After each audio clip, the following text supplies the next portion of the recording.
What's up, vegan savages, and welcome to another episode of my Vegans podcast.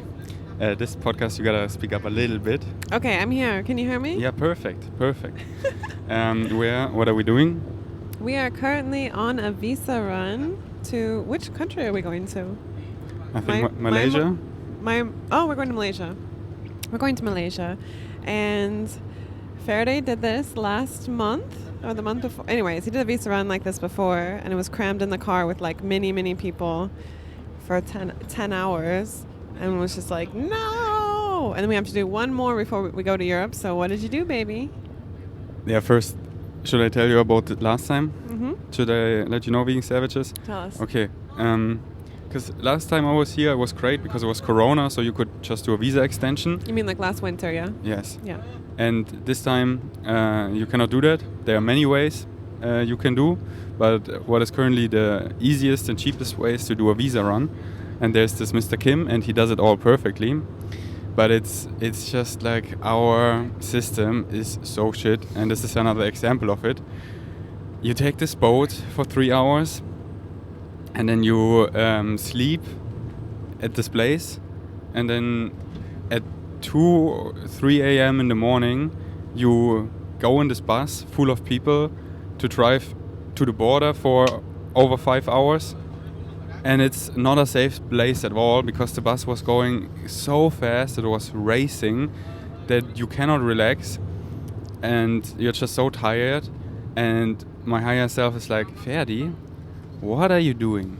Like, you are a god, you cramp yourself in a bus and a boat, polluting the environment, to not feel good and safe in your body, to get a stamp in your passport, to can stay there one more month.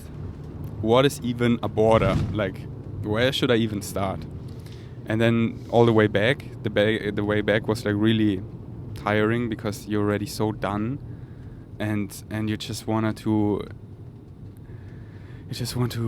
live again. And then all the energies of the people around me, and then taking the 3-hour boat back, I was like, I'm never gonna doing this again. No. And here we are.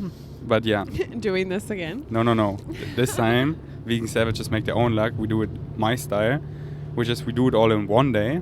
And we took the boat early morning, which isn't too early, 5 a.m. to like 8 a.m. And now I just paid 13,000 baht, which is like almost 300 euros or so. So we get this car entirely for us. So if you're watching visually, you can watch now. It's all for us. And VIP. we can tell him to drive slower or make it not so cold or stop at a 7-Eleven or something. So, and we can sit here cozy, put our legs up. I brought my MacBook. We can watch something. And it's just us together. And when it's us together, it's always fun. Mm-hmm. Because when I left, I just wanted to go back to you, but now you're here. I'm like, I arrived. And We basically just made this our apartment for the day. yeah. I brought my Mr. Piggy, I brought my blanket and my scarf. And on the boat right here, I was like, babe, do you want to bring something? Are you and you're like, no, I'm fine. And then we got on the boat and I had like my sweatshirt, my scarf, Mr. Piggy, a blanket. And I was just like, okay, I sleep now. And he's like, I'm cold. I did it dog style. And I'm like, dog style is not always good. No. Dog style for me is when you have like nothing and just like everything on point, that you have like your phone and your headphones, like your AirPods, and you can just flow. You put everything in your pocket, you mean? Yeah, like when I used to take psychedelics, which are currently a permission slip I put on pause because it's getting my frequency too high. Like when I took LSD and I just wanted to flow, then you don't want to carry anything, and then I called it dog style, that you just have your phone in a zipper in my shorts and my AirPods charged and a tissue because you don't want to have a stuffy nose. Wait, so what would you call mine? Queen style? Because I just have everything. Yeah, and now you have a dog to carry it all. Okay, but who put a scarf on you this Yeah, morning? baby, when this you were was so nice. sleeping? You were so right. And then you could always actually sleep. make it cozy. Because if you're cold, you cannot be cozy. And if you're not cozy, you don't What feel... is the point of living? Yeah, like, would you agree if you're not cozy and you want to be cozy, you don't really feel safe. Right? It's like a roller coaster Yeah. in here. Like it's all about creating safe spaces and like Yeah, however. basically, if it occupies your mind, then you can't really enjoy your life. Yes, So get to a exactly. point where you can enjoy. Exactly. Stay in enjoyment because there is no arrival, and when you get No, there is arrival. We have arrived. Exactly. You mean like there's no getting? yeah, there's no Yeah. getting anywhere. Yeah, yeah. There's nowhere to go, We have arrived. and that's why we always make it cozy. And that's why I also want to get my version of Mr. Piggy. I want to get but I have in my apartment in Berlin. I have a An UFO. A UFO, but do you think you can travel with it? And it's a nice, cozy. Yeah. Because Mr. Piggy is nice because he's like long. Yeah. And you can make a pillow. I mean, it's okay. I will contemplate. Okay. And yeah, this time we make it fun. We brought our podcast equipment and we're out here. So yeah, we have now 10 hours to go. So what should we even talk about? It's like a Joe Rogan podcast. I would like to say that the nature outside looks really beautiful right now. Yes. We can tell them about our day yesterday. But what was yesterday? Baby, yesterday was a big day. Yeah, why? Tell 'Cause them. we were just being. Like the day before yesterday, I got this thing called a Chi-Nate song massage. It's very hard to spell, but you can. It's a tummy massage. It's a Chinese medicine stomach massage, and it's specifically to work out emotions in your stomach. And I am not on a psychedelic break, so I took a little bit of ketamine and then got the massage by my very good friend Jasmine. Highly recommend her.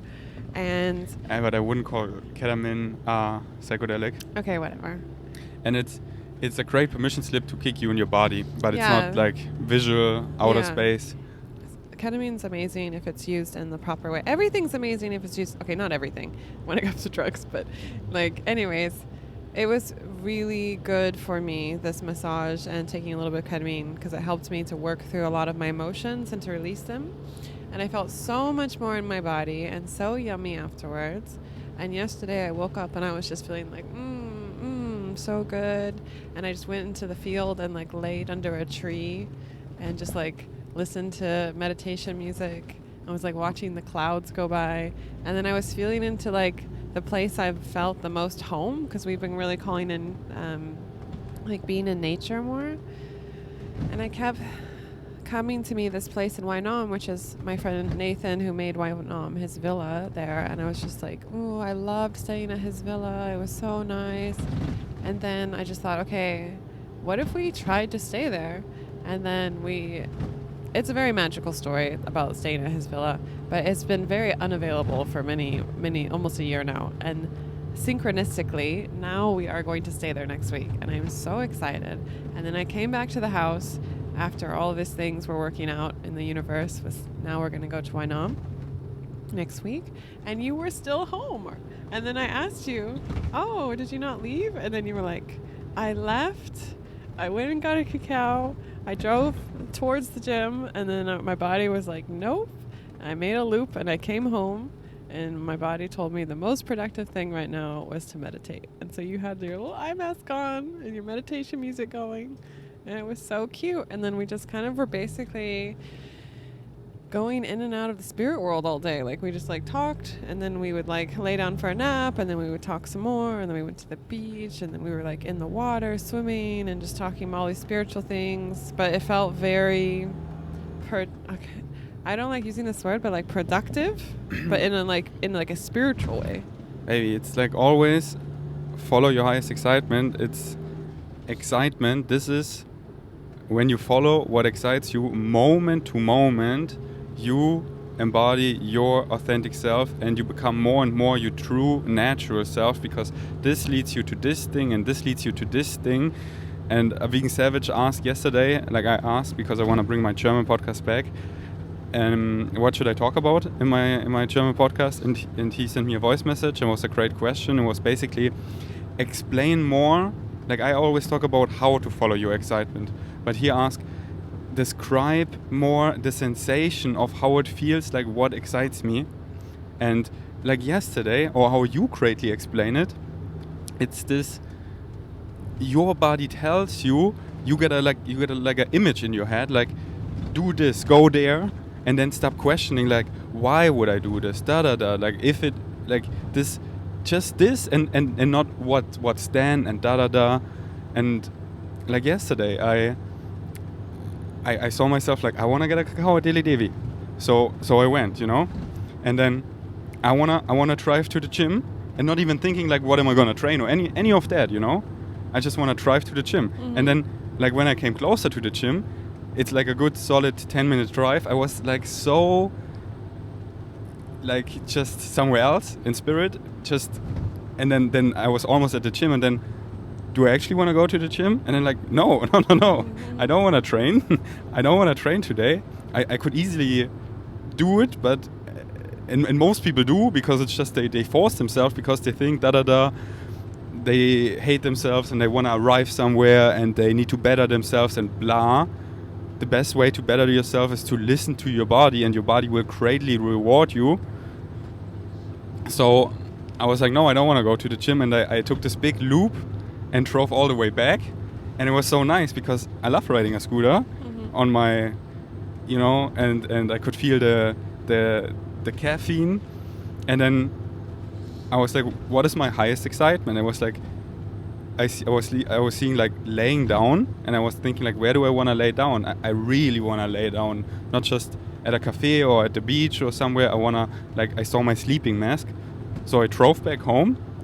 I laid down, I put my sleeping mask on, I put Bashar in my ears, which is for me a great permission slip to just talk to my higher self, and then something comes and I pause Bashar all the time and go in spirit in and out, and then when there's like, okay, now I want to continue to listen to Bashar, because Bashar, it's all synchronicity. He's talking to me. It's my higher self speaking to me, and he always speaks what's relevant for me, because I know what to put on from Bashar, because again, excitement, my higher self tells me, and it's so simple that but most people overthink it and make expectations and assumptions like, this gets me somewhere. But if you don't have an end result, that you arrived and doing the thing is the end result, then it's like a whole new state of being. Because many people, for example, it's this day and I need to better myself and I need to go to the gym because I need to lose weight or I need to build muscle, and then I need to do this to so It's all mental.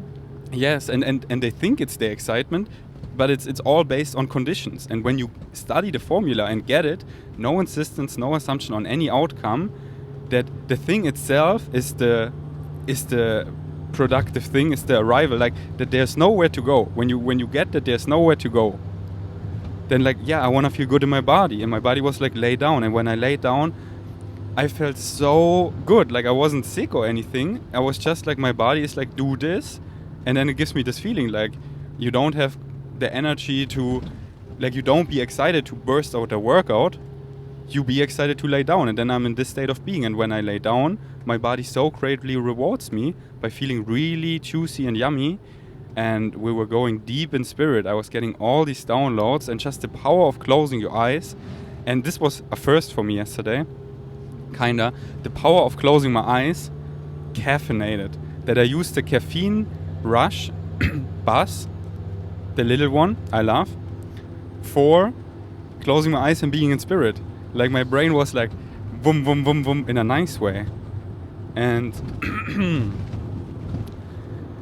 and our synchronicity together is so insane. Then you came, and it's all synchronistic, the numbers on the phone, and like we were waking up at the same time, and then we were saying the same thing at the same time, and then I said like, let's book Wynom for a week, this amazing house. You It's synchronistically, the best house over there. the best house on this island, and we're gonna stay there next week for an entire week. And the thing that I will say about the excitement is I'm even learning this myself, because I'm very good at following what my body wants. Like, I'll just get this image, like, I want to go here, and I don't question it. I just do it. But the thing, oh, look at that. It's so funny, all the things we're driving by. It's like a wedding ceremony thing happening. But the thing that I'm very good at following the images or the urges that are my excitement, like from my body, because I think our body are connected to our higher self, and these are the little breadcrumbs and the clues that we get. The thing that I get stuck on is when I get an image in my head, sometimes I get stuck on like, that is the thing I need to do. Like, that is the answer. So I get attached to the thing. Whereas Bashar and like all of these channeling beautiful things, they are helping us to see that it's not that exact thing that we actually, our higher selves is having us do. It's just an image to help us get to a next level of evolution of our consciousness, and that can be feeling something new. It can be going somewhere and meeting someone that we need to meet, but our physical mind won't understand it. If it's like, you need to go to the coffee shop, so you see this person, and then this thing happened. It's just like gives us an image of a coffee shop. And so for me with the villa, Wainom, I was like, okay, maybe we had talked about it and we hadn't decided if we wanted to book there. And then we both I was like, I want to take a nap. And then you're like, cool, I'll also lay down too. And then in my kind of dream nap state, I was like feeling into the feeling of when I stayed there last summer. And I was feeling so at home and so abundant and just fully like the most arrived I've ever felt anywhere, because Wainom is my favorite place in the whole world. This house is California style where I'm from, and it's so big and open and airy and beautiful and abundant, and I've just felt like the queen of the island staying there. And I felt so at home, and like all my favorite people came to me there, and I had them come visit me when I was staying there. And then I realized like in my dream state, I'm like, I was really feeling into the whole attachment thing, and I'm like, okay, so I'm feeling all of those things right now, like just thinking of staying there, just the opportunity that we might stay there is bringing me to this vibration. And then I released the idea of actually needing to stay there. So by the time I woke up from my nap, the thing that we said synchronistically at the same time was, he was like, okay, let's book. And I was like, okay, we don't need to book, because I had come to like full journey of, you know, going through the whole like idea of like being attached to it. And that was really a lesson for me. I was like, if it happens, it happens. It doesn't matter. It's just brought me to this vibration, and I'm so grateful for that journey. And then now we're staying there, so it's like an extra, of course, it's like all my dreams come true, and I already can feel it, that it's going to be like such a beautiful week, and I'm so excited for all the content we're going to make there, and just living and being. Yes.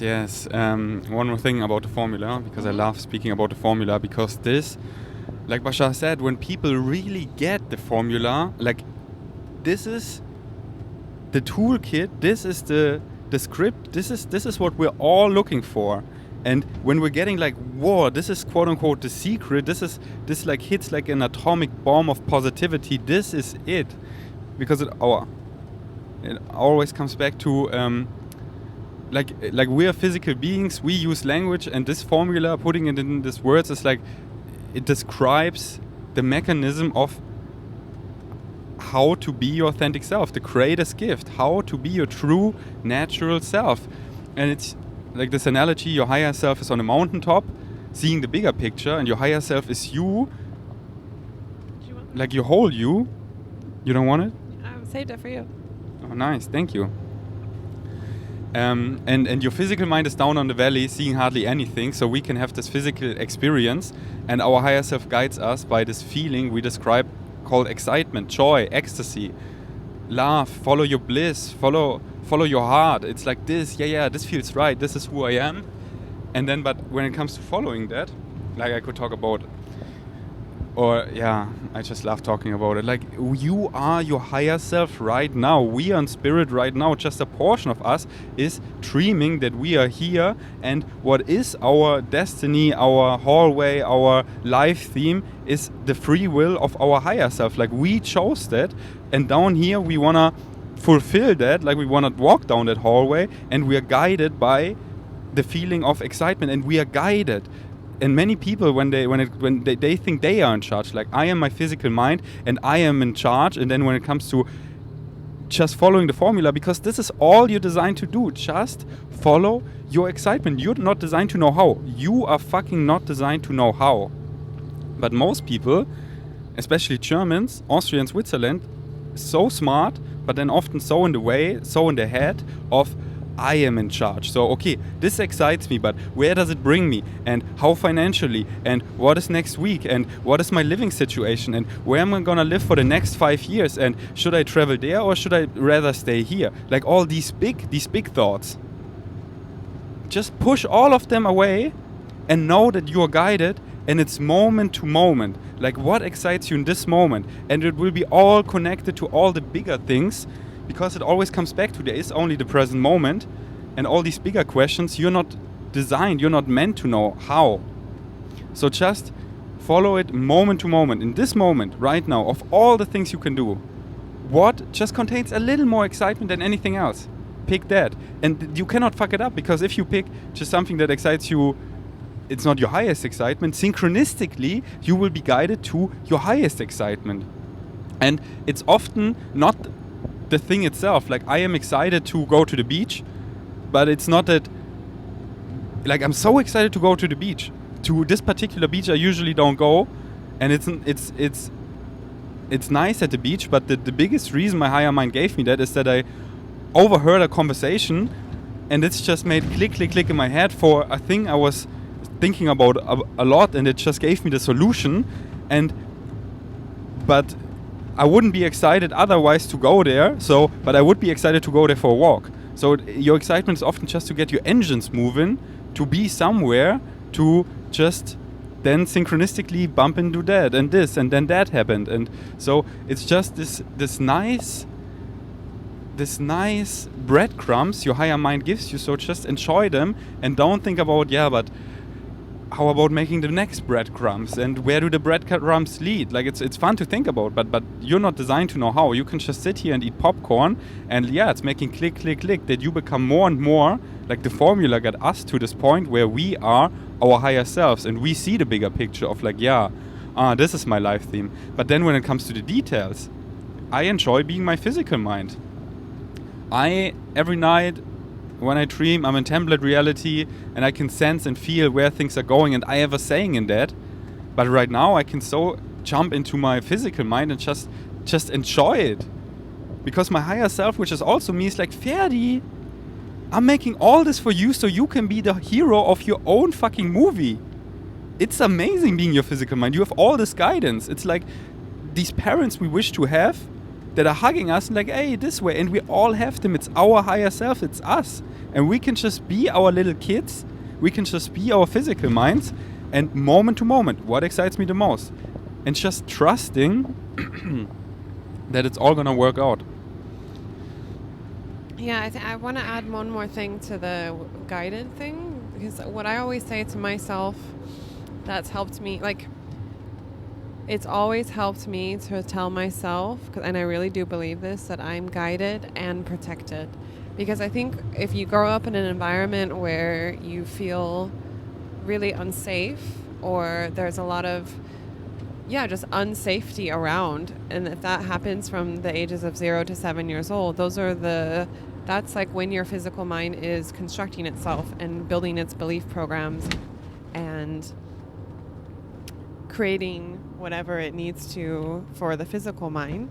And if during those like they call them formidable years, which means like the years that your brain is still growing and developing, if during that time that you were a young kid and you were put in situations where you had to figure things out that were too big for you to figure out, like you were giving adult problems as a little kid to figure out, then your brain is just kind of not knowing what to do and then feeling really overwhelmed by that. And I think that's also why a lot of people feel like their physical mind, they need to know what's going on because they need to feel safe. And that's a very normal thing.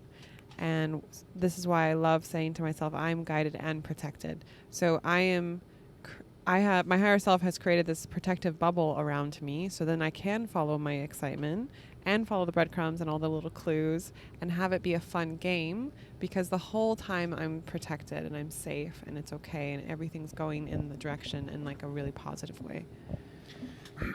and like this trusting, this knowingness that you can only be safe unless you're believing you're not safe. Like, most have fear-based beliefs, and then they attract that. And Yeah, and that's such a hard one though. I honor it because I was in it and I was able to shift it. So I'm like, here is a walking example that I had a very strong belief structure that I wasn't safe, because for many years when I was little, I really wasn't. And now as an adult, I've created a life around me and a belief structure around me that I am safe. And you have helped me also in this way. I remember the first time I took psychedelics around you, I was talking to you about this, like when we were in Austria, and I was like, I felt really unsafe for a long time. And we were talking about it, and like you were like, you can choose to feel safe, and then your 3D reality will, reflect that. And I was like, I had already built enough of a physical bubble around me that I was safe for many years. But now it was finally time to let go of that belief structure that I was feeling unsafe. And now I do feel really safe in my body, like all the way. Like I think I was acting like I was safe, but then there's still this feeling, and our belief structure will always show our feelings, and then that will always show our thoughts, and that's what is created in the 3D. so yes, fucking no, you are always safe unless you choose to believe you're not safe. Because what you say goes. We have the free will to choose, and whatever happens is happening for you. There are no accidents. It's all happening for a reason. No matter how fucked up it seems, it's like if there would only be one path, there would be one person. Look around. We want to experience all that is existence in all the ways, and we want challenges. And then you can, like the hospital for me, when I laid a year in the hospital, I had 6 surgeries, I was dying multiple times. This was the best thing that ever happened to me. The best thing? That was the best thing? No, now it's you. What? And now it goes like this: meeting you, then this, and then going vegan. But what I'm basically saying is, it was the best thing that happened to you at the time because it helped you to face your belief structure. It wasn't that pain was good, is that it made you slow down and really you had the opportunity to really look at everything. And it's like, what is pain? Like when you really get it, like pain is my friend. Because pain is only there if you swim against the stream, if you are out of alignment and saying like, hey, go this way, go this way, or go and when you really trust that you are safe and that whatever happens for a reason, I'm so disattached out of everything, because I know if something happens, quote unquote bad, where people are like, oh sorry, I'm like, it happens for a reason. Everything gets better because there are no accidents. And when I stay in alignment, pain, resistance, they can go away, because following your excitement is the way of least resistance. And some people think that's lazy, but no, this is the way of least resistance. We make it hard ourselves. It is all effortless when you stay in alignment. And I invite you to choose to trust that you are always safe, and get in touch with your belief systems. Because it's, like, but I'm in this circumstance and I'm in this circumstance. Yeah. How do you think you got there? It's your state of being that creates circumstance. It's a reflection. It's all fucking you. It's all you. It's all you. And then your state of being creates your frequency, where you shift your reality. You create your own reality. Yeah, and I will say that, like, I don't know, say you were born with a disability or something that is really outside of your control, it's still within your control because your higher self gave you that situation and you decided to agree to this before you incarnated in this body on this timeline. So you still are completely in control of how you react to it, and you can choose. Like I always like to say, this quote that I love is, our biggest heartaches are the biggest gifts that we can give the world. So something that could quote unquote be a bad thing in your life, you get the choice to transform that into something really beautiful, something that's super empowering, and something that you can actually help other people by shining your light and shining just by being an example of someone who's gone through something and is choosing to look at it in a positive way. That's already raising the vibration of everyone around you that knows you. And I just, in my head, I already see how so many people want to get it wrong. They're like, so you're condoning that? I'm condoning nothing. And you're saying that, like, I invite you to take a deep breath. Go to Spotify, go to Higher Minds, listen to all the Bashar nuggets there. Buy the audiobook or the book, Conversations with Gods, read it. And I invite you to fucking get it. And stop being in bitch mode and in victimhood, because then this is your fucking state of being and you create all the reflections. Effect and causation. Causation and effect are the same thing. If you choose to stay in victimhood, you get all the reflections, you get all the circumstances that like reflect your state of being. So it's fucking always your choice. Why do I live in abundance and paradise? Why does everything work out for me forever? Because I choose to. Baby. Yes. Hi. Hi. So. Going on a little rant there, are we? Little rant. Now it's out of me. I want to talk about how we were just talking on the boat a little bit ago about how we have the opportunity to wake up, which means like wake up to the reality of the dream that we're living in and how the structure of existence is in a way that feels really good in our bodies, and how some people around us we're noticing just by observing them that they seem like they want to wake up, or their programming is that they have to wake up in a way where they're punishing themselves. And I think it'd be really nice to just broadcast to the universe and to everyone listening that you can wake up and grow your consciousness and evolve and become your most authentic self in a way that feels really pleasurable in your body. It can feel really good in your body the whole time, and you can follow your highest excitement. Everything can work out, and you can do it in a way that's really nice to yourself. Like, I think there's a lot of self-help stuff out there that's like, you must grind and you must force yourself and you must like push yourself past your limits, and it's like we should do hustle harder. We should do none of those things. None of those things. No. I mean, you can, but it's again like I deserve better. I deserve pleasure. I deserve coziness. I deserve feeling juicy. I deserve feeling well rested. I deserve to, wherever I go, be able to lay down. Like on the boat we laid down, now we have an entire minibus to lay down.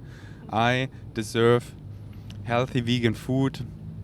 I deserve abundance in food, in money, in soulmates, in nature, in locations, in creating content. And you saw, I just spoke everything I want. And this is another big one. Especially my German friends. We so masters at speaking what we don't want. Like I could say the same things right now. I don't want to live in restrictions. I don't want to feel uncomfortable. Oh, I don't even like it when you say those things. Yeah. You see?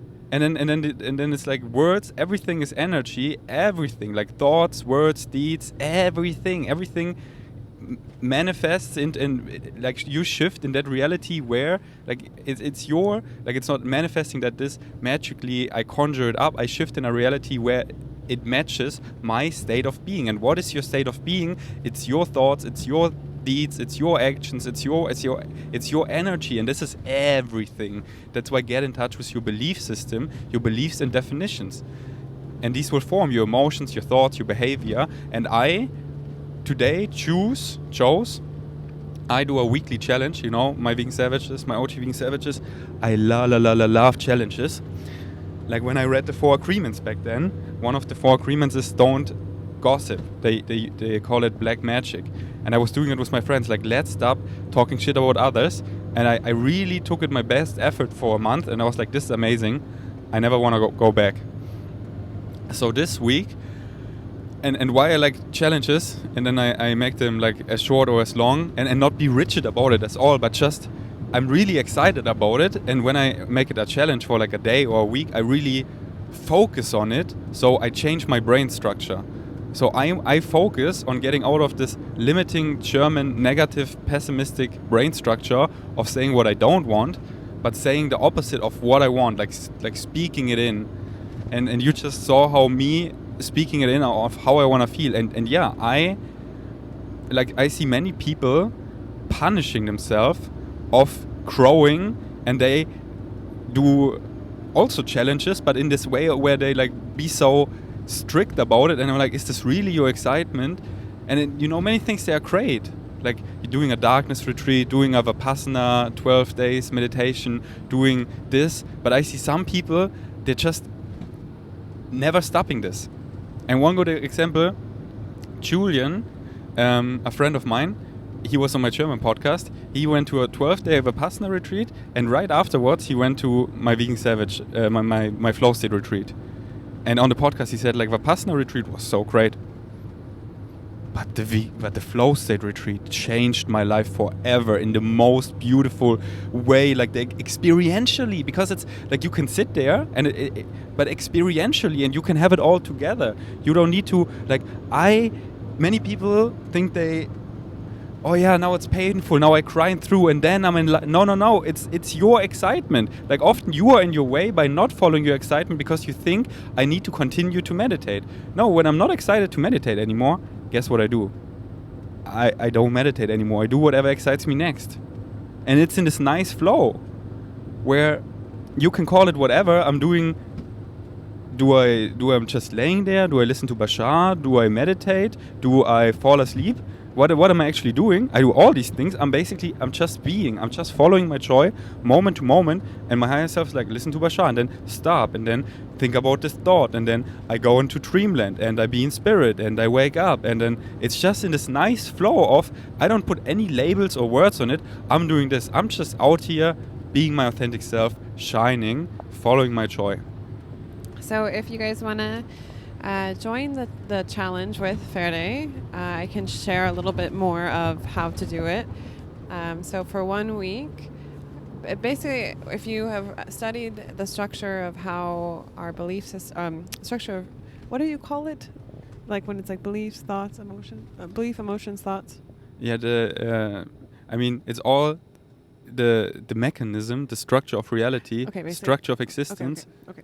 So there is belief structure. There's if you want to figure out what your belief system is, sometimes it's buried so deep in our subconscious and our unconscious that we don't know what our belief. Like, and then we're putting these affirmations like, I am abundant, I am da-da-da. But like, if our belief structure is, I don't feel worthy of having the things that I love, then that is something that we can look at, because it's our belief structure, and then our emotions about something, and then our thoughts. And then the last thing is what comes out of our mouth. So you can reverse engineer it by choosing to do this challenge with us this week, where everything that comes out of your mouth, if you're talking about something that you would like to have in your life, to say it in the positive. So you can say, I'll give you some options and you pick which one feels the best for you and your body. I prefer to have this happen this way. I choose to have this. I'm manifesting it like this. I'm calling it in, or you could even go one step further. And like when you're in your journal, I like to do this all the time, where I act like it's already happened. So I go into my imagination and I say, I'm so grateful that this happened. And I, in my journal, pretend like it already happened. So that is like the extra points if you want to do it that way. But when you're with your friends, or you're talking about it to anything, so it's like if you want to get a job, this specific job or something, you're like, I'm manifesting that I get the job, I'm so grateful, it's happening, I'm manifesting it, I'm calling it in. And so you're really just like creating a lot of positive energy around the thing that you want. And then your higher self is like, okay, yeah, awesome, she can grow in this way, so we're just going to give her that thing that she keeps talking about in a positive way. And anytime you say anything like, I don't want, or this thing or that thing, you can do it with your friends. And it's really fun to, like, in a nice way, call each other out on it. Like, because this is what I do with Ferde all the time. I would hear him saying, I don't want this. And I would ask him, what do you want? Say what you want. Because our words are spells. So imagine energy, like anything you say is like a spell, like a magic happening in the universe. And if you say something in the positive, that's positive energy that's going towards that situation, coming to the 3D. If you say anything in the negative, then that's negative energy that will manifest in the 3D. So it's really important. It's the best thing you can do is to say it only in the positive. If you catch yourself saying it in the negative, at least balance it out by saying it in the positive. So then you're neutralizing the energy. But then the goal is to only say things in the positive, because those are the things that you want to manifest, and it's beautiful. And of course, if you're like worried about something and you need to talk to your friend about it or whatever, that's totally fine. But when you're just talking about like, and my thing that I always say is I would love to have this happen. And I think it's way better to say, I would love to have this happen than I want, because wanting, when you say something like I want, it is like saying to the universe that you don't have it, when in reality we have everything in spirit, that in the spiritual world it just hasn't manifested in the 3D. So what you can say is I would love, and that loving energy is the best energy you can put towards anything. So you'll hear me with Faraday a lot. I'm like, oh, I would love to go here, or I would love to stay at Vietnam next week, but it's okay if it doesn't happen. But I would love it. Like, that's the energy I'm putting towards it. Yes, and so important. No insistence, no assumptions on any outcome. Mm-hmm. Because at the end, it's not what you want, it's what you need. So if you want to wish for something, or if you want to want something, want what you need, because what you need will always fulfill you, and what you want will not. And the more you become in alignment, the more you want what you need. Like I don't want like 10 Lamborghinis right now, and many people, but I want it. Yeah, but it fucking won't fulfill you. Maybe this one guy it will, because he's doing this, but it's about what you need. Go to Higher Mind on Spotify, listen, want versus need, and then want what you need. And then like your excitement tells you like, yeah, I want in this, but keep it like vague, like allow all the synchronicity to flow in. Like that we have this image of home and we want to feel like home, and then Brittany thinks about this place, and then, oh, this feels nice, yeah, I want to have, and then she lets go of it, and then I get that big excitement, like, let's book it. And it's all, you're guided, but let all the synchronicity flow in, because your higher mind surprises you, because so often it comes differently than how you saw it. Like paint the picture as clear as you can in your imagination, or even paint it or write it down, like that you really find out what excites you the fucking most, like how does it feel the best. And when you nailed it, like, yeah, oh my god, I couldn't be more excited, then you drop all expectations that it manifested exactly like this or that, but you stay in the state of being, in the vibration of how this feels. And while staying in that vibration, you shift in that reality where it matches in the best possible outcome. What for the physical mind is the ceiling, for the higher mind is the floor. It's like it can get so fucking more better, and we want challenges in there. We want it. I don't want to just meet Brittany and we're in this big house and that's where we met and there's nothing to do, and then what? Like, we're in this tiny house and we figured everything out, and this is real life, and we're on this adventure 24/7, and people look at our life and they're jealous as fuck because we have it all, because we have a life where our higher self surprises us, and we do have challenges and we grow together, and it's exciting. We look back on it and we're like, fuck yeah. And one thing, can I say one more thing? Yeah, go. You said earlier, there are a couple of examples where I already spoke them in, where it was like, I am blah blah blah. I want to tell you one example after the podcast, where my vegan savages believe it too. What? And like I tell you after, but there are some things that come to my mind, one especially, but I want to tell you after the podcast. I want to surprise my vegan savages eventually, that I was already, like, I wasn't, like some people call it fake it till you make it. Like you say, you pretend it, but it's believing is seeing. Mm-hmm. You believe it and you see it. And like some things I talked about, like they're already there, and being savage, like, oh, this is cool. Mm-hmm. But it wasn't there, but I was already seeing it, and I was like, and then it was there, you know?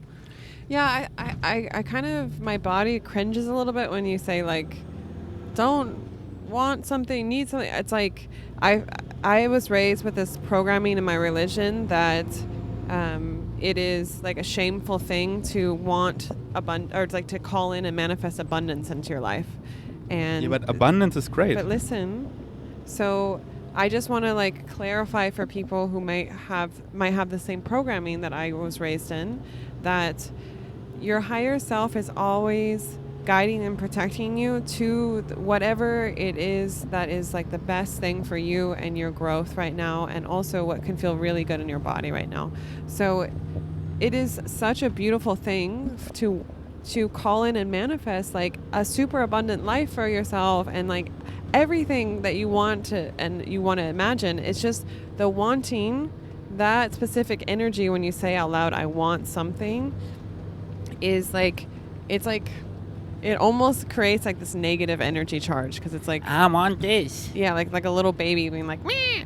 Whereas like you can say like, I'm manifesting this, I'm calling this in, and I choose to live in I abundance. choose, and like I would abundance. love this thing, and then you release. So this is where I want to talk about. There is a difference between standards that you have in your life and expectations. Yes, so baby. Standards are, Tell them. I choose to live an abundant life where, you know, I always feel really good in my body, where I sleep, and we have clean food and organic, you know, healthy food that we have access to all the time.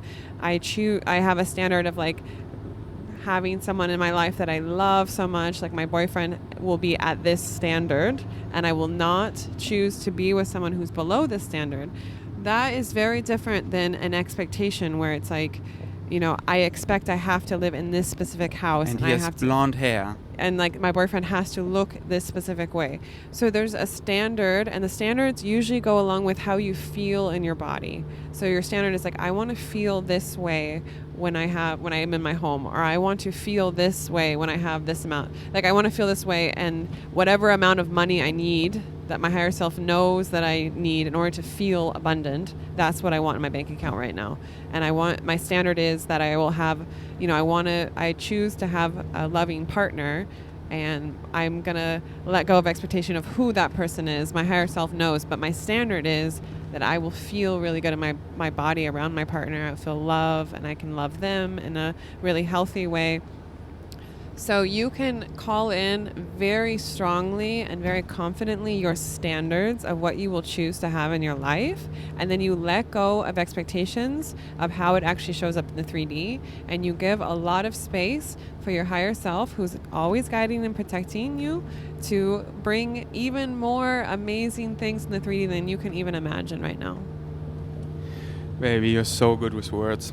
Beautifully said. Thank you, baby. Beautifully said. And that's exactly what I said, but you just say it in a way where it's less misunderstood.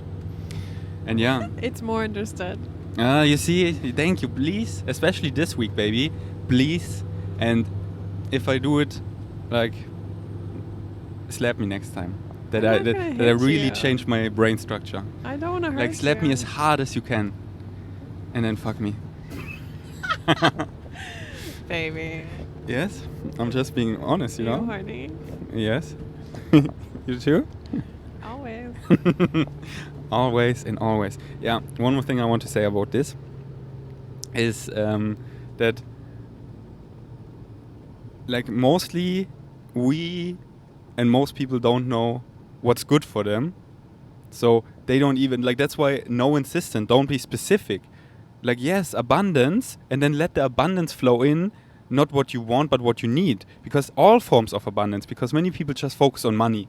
But in many circumstances and situations in their life, they need to have different forms of abundance, and let them all flow in. Like, at this moment, money you might not need, but you need the abundance of synchronicity and imagination to even imagine this possibility that we could rent a private trip. So I go to Mr. Kim and ask him, and then the synchronicity that it works, and he is the police, and they just let us through, and you know, we're driving through at the police. And then the abundance of gifts, of soulmates, of connections, like the abundance Brittany has of connections. It's insane. Like all these experiences, like why now where we're staying. No matter how much money I would have, I wouldn't even know about this place. You can't book this place normally. And she can book it, and she, like, we get the groceries delivered there. Like, she does all these things, all these amazing experiences I have in Kopangan with people with a strong source connection, like this water massage, this tummy massage, this sound healing journey, were all because of Brittany's abundance of connections. And then money doesn't serve me in this or it's like it plays into it, but it's not this 100% abundance. So often we don't know what's good for us, so just your excitement and keep it vague. Like, I call in this. I am abundant in all ways, whatever serves me best. And I know it's all gonna work out perfectly. It's all gonna just go better and better, and I let it all in. Because I'm not designed to know how, and this is so chill. Because I can just be my little physical mind and be like, la la la, and just knowing how the universe works. It's like, oh yeah, you go out there and fucking get it and stress yourself and age like crazy and be depressed and make less money than I do, while I'm just being here and knowing how the universe works, and I can do so less and get way more than most people. Way more by doing less. It's about doing less and getting more. So, baby, what are you grateful for today? I'm so grateful we're together. I'm so grateful we have this car for ourselves. Because like I so woke up to many of my powers, and one power is I can read people's energy and their wokeness level and their state of being, and I can feel it. Like, I feel how they feel. That's why certain people I just cannot be around, because they fucking hate themselves. They are so lost, and they are just a ticking time bomb. It's just inside they're like, "Aah!" On the outside keeping it together, and I feel that awareness, and I go, and if I'm in a car full of people, I just feel them. And you know, most people don't love themselves, don't embody their authentic self, and that's why I'm so happy. I'm so grateful we have this car for ourselves. I'm so grateful we're just being real and talking to the being savages with no filter, like that we got to this point in the here and now, where physical reality becomes so effortless and so fun, and we're just out here for all of that. And I'm just so grateful for our next week in Wynom, and I feel like, you know, things are happening right now. Things are happening in our reality I cannot explain. I cannot put in words. And it's every day, it's like click, click, click. Every day feels like a month. It's so insane, our rate of consciousness, how it evolves. And it's happening. The transformational age, it's there. 2023, the window of open contact has started. And I wake up to all of it. And this week, I'm so here for it, and I'm so grateful, because this is what I was longing for, and it's finally starting, and I have the love of my life on my side, and we experience it together, and we can share it, and this is everything. Mic drop. What are you grateful for, baby? Ooh. And for our sex. I love our sex. Thank you for sharing, babe. I'm grateful, that we're in this car, and it doesn't feel like we're on this. Like, it feels really nice right now. And I'm kind of just pretending that we're in our own little apartment with like moving scenery around us. So that's fun. And I'm grateful that no matter what adventure we're on, it's always fun together. Like, today was the first time we used an alarm clock. Mm-hmm. We woke up at like 4:30, and you were like, "Are you gonna wake up? Are you actually fast when you wake up?" And then like everything was so smooth, and we got to the boat on time. Can I say one thing about it? Yeah.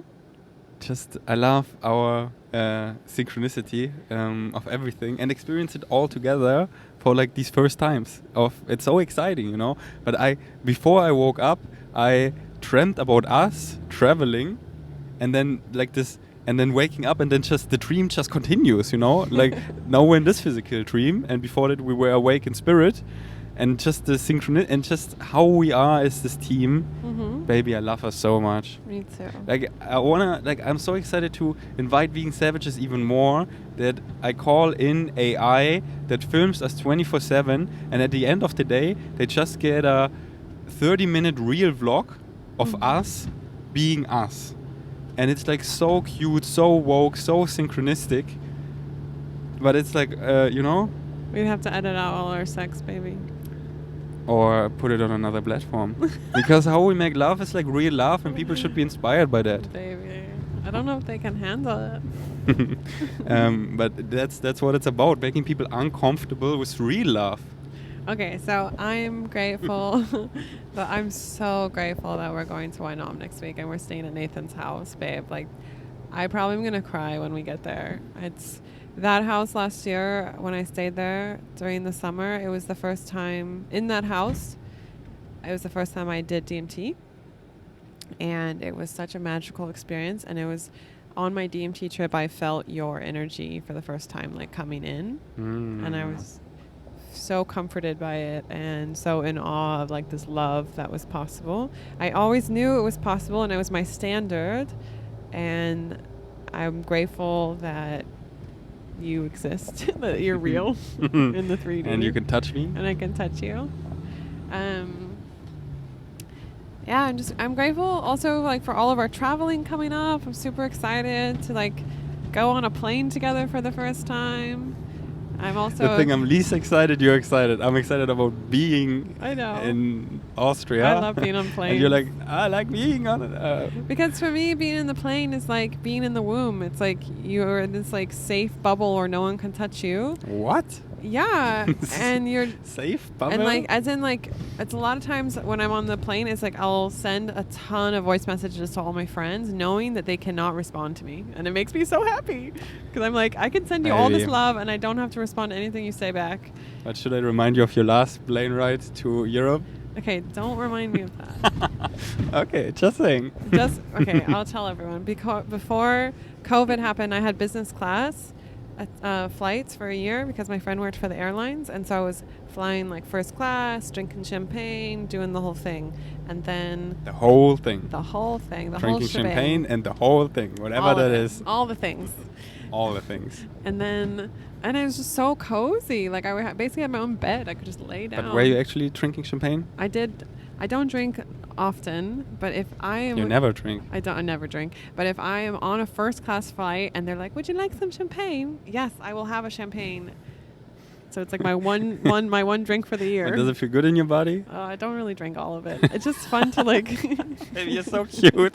Just like, I have champagne. Oh, look at me. Oh, so fancy. This feeling. Oh, I feel so good.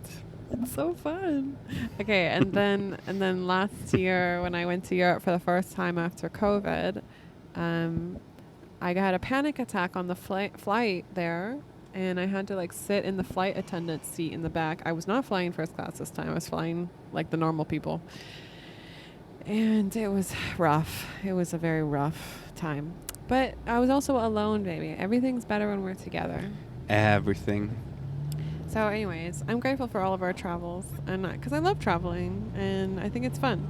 And I was telling you, like, out of the last 3 years, so the last 36 months, 34 of those months I have been in Asia. Like I was... Wow. That is a long time. I'm from California. Before COVID, I traveled to over 50 countries in 8 years. So say it in years. In the last 3 years? In the last 3 years, I've been in Asia I have been in Europe for 2 months out of the last 3 years. Whereas before that, out of the last 8 years, I was in 50 countries. So it was like travel nonstop, no. And I loved it. I also think it was a little too much. I was a lot too much of my body. Yes, traveling is a lot on your body. I don't like. I like being places. I like being places that feel good for a long time, and then it's worth traveling somewhere. Yeah, but babe, you grew up with your mom taking you places and traveling and seeing the world in a very safe way, but you also saw a lot of the world when you were a kid. True. And for me, I was so controlled and so locked down for all of my childhood. I just wanted to see everything. Yes. I felt, and I really was I was like in the Handmaid's Tale show. Like I was just locked down in this prison, and then I got free, and I wanted to see everything. But I remember. Shout out to my mom. Yeah, your mom's awesome. I remember during like the first 6 months of lockdown, when I was staying on Koh Phangan, every night when I would fall asleep, I would have, it was like my brain was categorizing and still processing all of the travels, because I would have like flashes of me being in a certain country, and then I would say, oh, I was in Georgia, or I was in Turkey, or I'm naming all these places I haven't been. But like, you haven't been? No, I haven't been to those 2 countries, but I really wanted to go to those 2 countries. Why did I name the 2 countries I haven't been to? Maybe.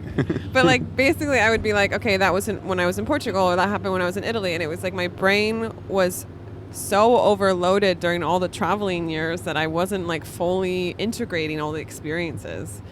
So anyways, I've had 3 years of integration from all of my experiences, and now I'm like ready to have more experiences, and also to do it together, babe. When we're together, because I'm out there like persuading and seducing everyone and being like, hello, and then you're like, yes, hello, I'm this big strong man. Wake up.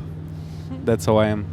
And I think we're on the same page that we're now, like we both traveled a lot, that we're now so excited to travel to places where we want to stay and it feel like home. And live and create, you know, and yeah, and also like the way that I travel, babe, is so nice. Like I have VIP lounge access everywhere we go.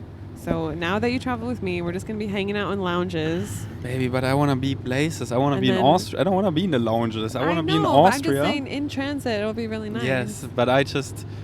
I like being places. I like and getting everything on point and staying like at this villa. I want to stay at least for a week, you know. I know, and who's the one? I'm arranging for all our groceries. You're like, we can just eat at the restaurant. I'm like, baby, when we are in the house, we're gonna want to have our own food. And we're so amazing. We are. And you know what I'm excited to do there? What? Make love. I knew. You everywhere. Baby. No, what I wanted to say is what I'm excited to do there is vlog. I'm gonna bring my vlogging camera. And, you know, I'm going to put it always on this one table. And then you can always pick it up when something exciting happens. And you can vlog. And then I make these amazing vlogs. And we bring the vegan savages along. And just always vlogging in the house, you know? I know that you're saying earlier that you're happy you got rid of your drone. But I never had the timeline where I had a drone in my life. Where it was like filming me all the time. And this would be such a nice place for a drone.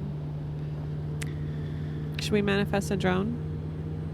I'm ready for the next thing, which is AI, and it's just or like manifesting the UFO. Yes.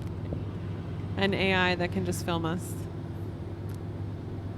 But yeah, maybe I get a drone again. It's all flow state. I'm not saying we have to own a drone. I'm just saying it would be fun for this type of shot because like it's so beautiful there. I mean, it's like one of the most beautiful places in the whole world. But maybe we should keep it a secret. I don't know. Sometimes I'm like, we should keep it a secret. And you're like, let's share everything. Yeah, I know. All right. Then I think, are you done? You say it. No. Maybe. What? Are you done? Are you done with the podcast? No. We have many more hours. We're just getting started. Now it's getting fun. I was just saying that, like, sometimes it is nice to keep things a secret. I feel like on the island, the universe was testing us. Like, are you guys really ready to be famous? Because when you were in Berlin and you had all your meetups, like you would meet up with vegan savages, but then in your everyday life, you had your own bubble. And for me, I had all my community events, and I would go out and like people would know me on the islands or like in my bubble of whatever network or community I was in. I was very well known. I was leading a lot of stuff. But when I would leave and go traveling, that was my time for me to just not know anyone and be kind of, you know, mysterious and aloof. And now on the island, it's like everywhere we go, people know us and are like stopping to talk to us or take photos of us when we don't know, or like listening to our conversation and messaging you later about it. And I'm like, whoa, this is a lot.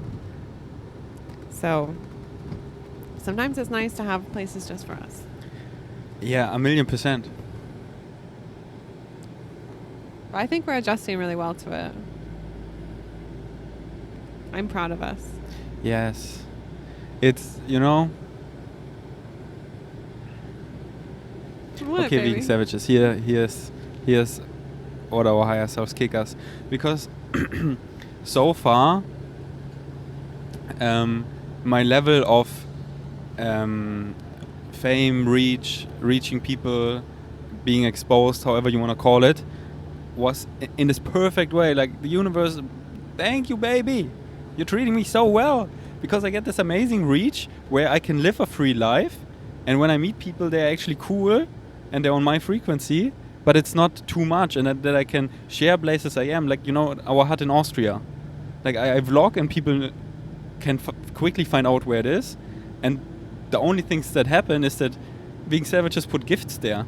And like, hey, because of you, we stayed in Königsleiten too, and here's some nice things we saw in your vlogs, we know you enjoy, and then it's like these nice vegan treats and things I like. They leave presents at your door? Yeah, they hide it there at my where it's like secure from the weather and things like that. Or like my apartment in Berlin. It's like on Google Maps and it has nice reviews from all the vegan sandwiches. Just put it out there. Someone else put it on Google Maps, yeah? Yeah. And people leave the nicest letters. Or like little scavenger hunts. Like go to Gleisdreieck Park, under this stone, there's something for you.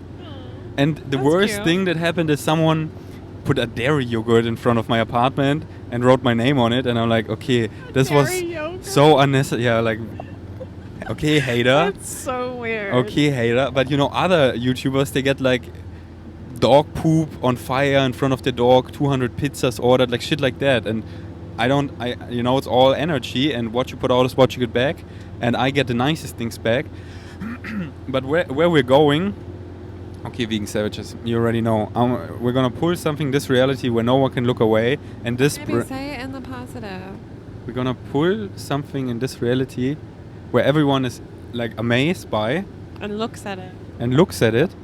and then all the eyeballs are on us, and then it could quickly reach a level where like, oh shit, I wanna have my peace and places where people don't just come in our garden or fly a drone over our house or Say what you want.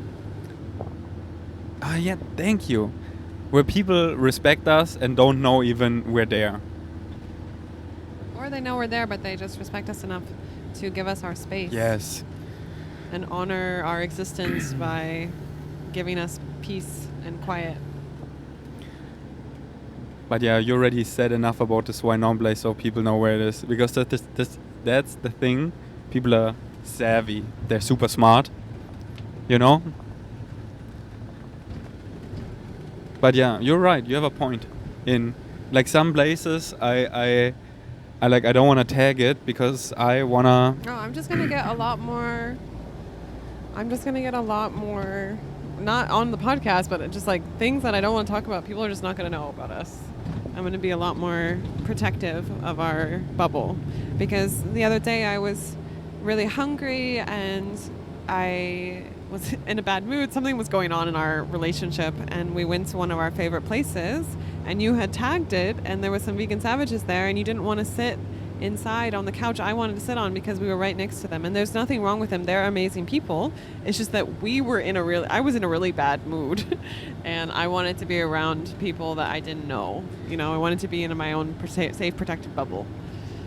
Yeah, but I don't think it's that. It's that nice vegan savages are everywhere on the island, and they just, of course, go where we like it because they are on our frequency. And I like having nice people around. Of course, I'm super happy to have. They're I all would rather have shout-outs to all the vegan savages. I would rather have vegan savages than anyone else around us. But sometimes I want to have it where no one's around us. I would love to have us just alone in our But own that's bubble. why we have a home. Because when we go out, we want to have nice people around us. Yeah, and this is why I'm so happy that our home next week is going to be a place that we really love. And we want to be there the whole time. Shout-outs to all the vegan savages, because I feel like sometimes Brittany gives you a bad rep. I'm sorry. I'm not trying to. And the vegan savage are our friends. They're getting totally it. our friends. They are the new Earth. But babe, I'm sorry if is this coming across like I don't like them? I'm super like you them. mentioned that where we're going to this place where and they're like two of the nicest vegan savages, and they're dating, and I'm so happy they're sitting there, and it's like I'm so happy for them, you know. But then why didn't you want to sit right next to them? Yeah, because we were having a thing, and your frequency was just dragon frequency, and it's just burning everything, and I wanted to protect them. So basically, we want to protect people from my dragon energy. This Exactly. is what we came to the people conclusion. who I love. Thank you, babe. And only because I don't No, want to. of course I love vegan sandwiches. I'm just talking to Eve right now. We're going to do a whole community event when we get back from Wynam the week after. So if you're listening to this, the podcast will probably be out before the event happens. I'm going to host an event at the Remote Collective with Eve, and it's going to be for the community, and it's going to bring everyone together. And this is something I used to do when I had the Remote Collective as an active community space I was running. Was once a week or once a month, it would be a vegan potluck dinner, and we would have some exercises like games where people would get to know each other, and it was really the home base for the community. So if someone was new into town and they were trying to make friends, everyone would be like, go to the Remote Collective connection night, the community night. This is where you can make friends. Or for all of us who loved each other, but we get in our own flows, it was always an amazing time to drop in with each other. So yeah, and I would love for all the vegan savages to come to that. Yes. Vegan savages, I love you. You're my friends. And in the past, I'm not putting this on you, but how you sometimes spoke about vegan savages, I got a bit disliking the name, and then I was like, no, I fucking what is a I am the vegan savage, and this frequency you're getting in my podcast. This is what I call a vegan savage, and vegan savage is the coolest wordplay because it's like yin and yang. It's like vegan is for me caring. It's like another word of peace. It's like all of this, and savage. It's like spiritual gangster, It's like you can be vegan, you can be caring, you can be about peace, but you can be still fucking savage. You can be real, you can be out there, you can just be dumb, goofy, and crazy in your unique, amazing dolphin way, or however you do it. Vegan savage. We recently had another good example for that, where it's like. It's like saying not the opposite, but it's both. It's like yin and yang, and that's why I love vegan savage. And then vegan savages are so nice. And baby, I get you. We want a home. Maybe that's what this is all coming down to. It's a home, because often we're in places outside of home. And of course there are people, and then these are nice people, and of course they want to talk to me. And then I made it clear that right now. Because they know me from meetups and stuff, or they know my social content, and they know how social I was before us happened. And of course, and I said in the previous podcast, hey, yeah, you can come up to me, and right now I'm not excited about it. I'm really waking up to why I am here and stepping in my power and just liking this, being in my own energy bubble. And I can feel other people and all their things, and right now I don't want to be enmeshed in that, and I'm getting all these downloads, and I want to ponder that and chill with my higher self and be in our love bubble. So of course when they came up, they were talking to me, and now because of my podcast and everything, they're all so respectful, and they know they love me, and they're loving me from a distance, and I love them from a distance, and I love them so much. And I loved, I see their journey. I follow many on Instagram, and I see their stories, and they're all out here following their excitement, embodying their authentic self. Yeah, I want you guys to know that a lot of times Faraday talks about you, the ones that he knows personally, and he's like, wow, they're doing great. I'm so proud of them. And you probably will never know that he hears about you through the grapevine and your growth, and he's so proud of it. And he's always just rooting you on and cheering you on. And I'm sure you can feel his energy, but just know that he talks about you a lot to me, and he might never say it to your face. That's why shout outs to some vegan savages. Shout outs to Eve. Shout outs to Carl. Shout outs to Jenny. Shout outs to Irina, to Paolo, to Philip, to Kletter Philip, to Leopold, to Lina, to Julian, to Julian, to Moritz, to Pauli, to Fritz. We love Fritz. To wow, look at that. Wow. Anna, to Sarah, to You say Isa already? Isa, to there's so many. So many. All of you. So we many. We love you guys. I think maybe what you're feeling from me is just that within my community and the people to David, the people that I know is like, I guess I have already established a bubble around me where it's like if I'm out, people know that I'm like doing my thing, and they kind of just honor and respect me in my bubble doing my thing. And then when you and I merged lives, there was an adjustment period, and I just felt like honestly, I just felt overwhelmed by it, because like I had already created this safety bubble around me where I could just go out, and like people knew that if they saw me at an event or if they messaged me, that was an opportunity for me to respond to them. But if I was like getting a coffee or at the beach like meditating, that was my time to just be by myself, you know. And I'm very grateful. You don't even drink coffee. You know what I mean, getting a cacao. But like I'm grateful that you've established now this bubble around us, and then it makes me feel a lot more safe to engage with people, because otherwise it's just like overwhelming for my nervous system, because I feel everyone around me, and so I'm like really protective of who I allow into my energy bubble, because you know otherwise I'm processing their energy for them sometimes, and I get to choose who I do that with, you know. Yeah, and again, being savage is beautiful, but we're right now in this phase, and like we encourage you the same, like get in your own cocoon, like find synchronistically those few people who you learn the most back and forth, and be in your clean energy of, because the more conscious you get, the more aware you get about everything and see through it. And when someone interacts with me, like I know what you're saying, but I know what you're really saying. Like, what are you really doing? You're talking about this, but why do you talk about this? Like, we all want the same things, and then like it occupies my head for the next hours or the next days or the next week, because I can see through that.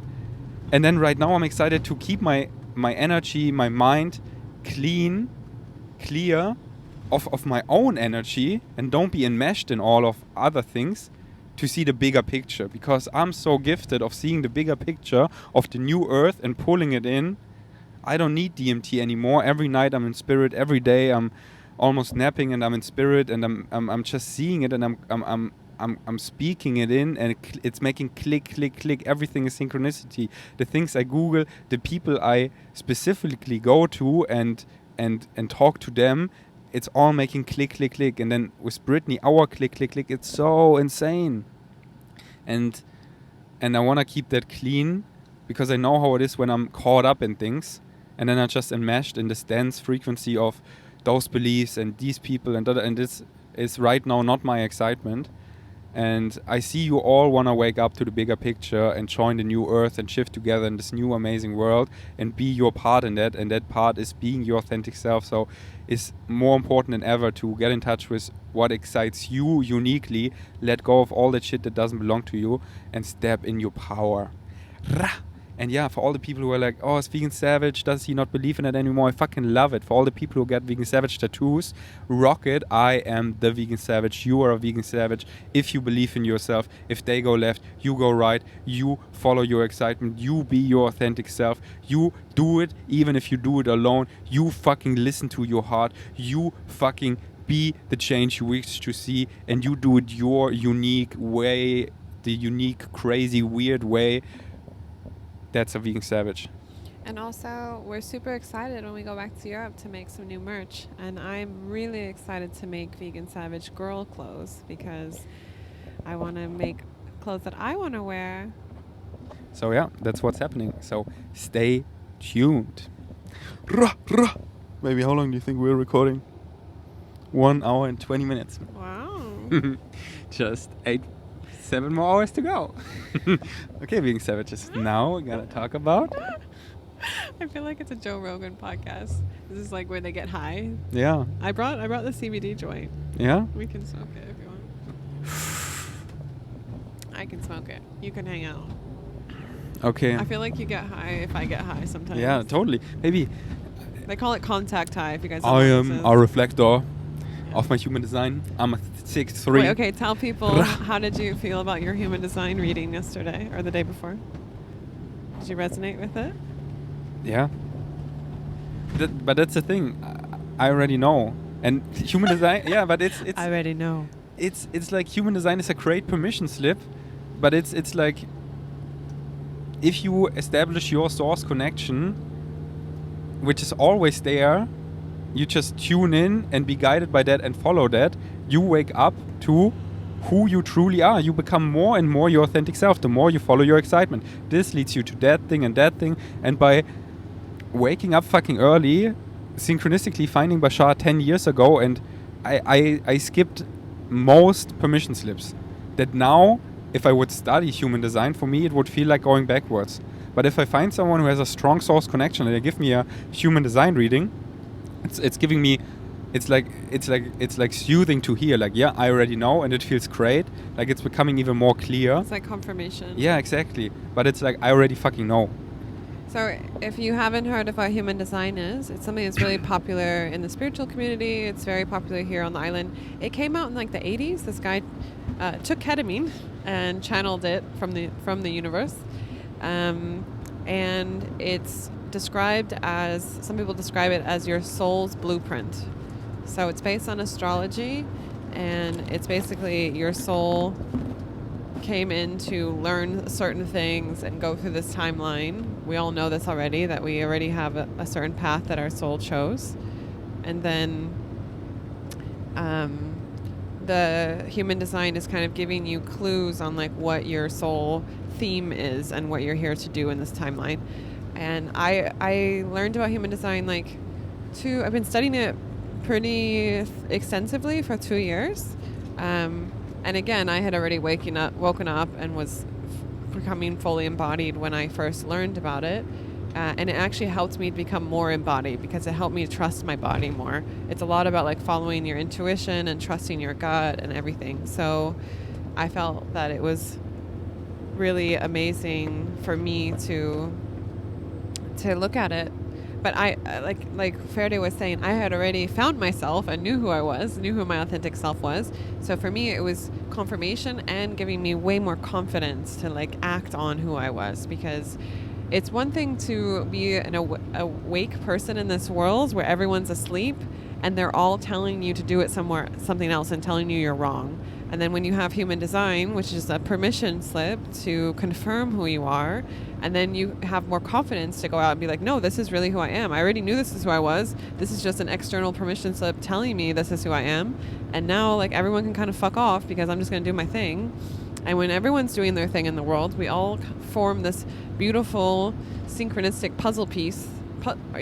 Each one of us is a puzzle piece that forms a bigger puzzle of everything flowing beautifully in all the beautiful things in the universe. You know what I mean?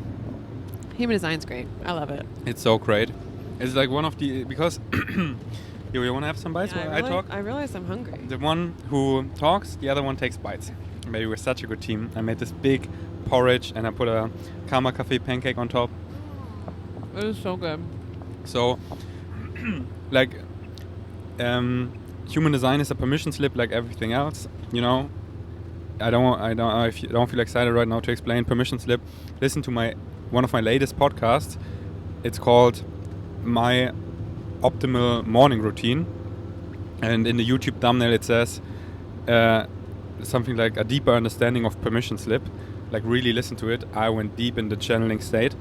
But yeah, human design is a permission slip like anything else, and we are physical beings, and it's so fucking fun to use permission slips. Like, what's the point in being physical otherwise? Like, having all this click, I'm Googling things, I'm getting a human design reading, I'm doing this, I'm playing World of Warcraft, I'm going to the gym, it's making click everywhere in permission slip ways. Because I like using permission slips, but knowing that I am the ultimate permission slip. I just give things permission to be myself, to know more about myself, to remember more. But it's so fun to, like, I am so this Buddhist that just sits there all day, but I do this while doing other things. Like, for me, everything is a meditation. When I'm in the gym, I'm meditating. When we're having sex, it's meditating. When I play World of Warcraft, it's meditating. It's like always making click. I'm never caught up in things and be like, oh, I was distracted. Like, I'm always awake. At this level, I'm always awake, but I just like doing things. like following my excitement. This is the party. This is the joy of being physical. Like we are physical, which is a lot to upkeep. Like we need to poop, we need to pee, we need to eat, we need to sleep. Like all these things we collectively agree. We collectively agree on being physical, and to keep it up. Like we wanna be rewarded. Like we wanna have sex. We wanna do physical things, and that's why it's so fun to look at this human design chart. And me being this, I don't know anything about, not much about it, but I like the way how it looks, and then I like listening to Brittany when she talks about it, and this is fun. We can look together at something physical, and it's fun. I love it because you were like, I don't believe it at first, or I don't know, you were skeptical. For people who don't have a source connection and just make woo-woo, blah, blah. Yeah, there is. I will say that if you YouTube human design, there is so much bullshit out there. Like, I would ask your higher self to give you someone who can give you a reading who's an expert and give you a specific reading. Because if you just, like, put in your information and you Google human design, it probably will give you some weird, funky stuff. Mm-hmm. So loud. Well, maybe because we're standing. Do you want to? Yeah, I'm a little bit down. Can you turn it down? Loud. It's loud here. The air. Yeah. Can you turn down? Thank you. Perfect. Okay, what were you saying?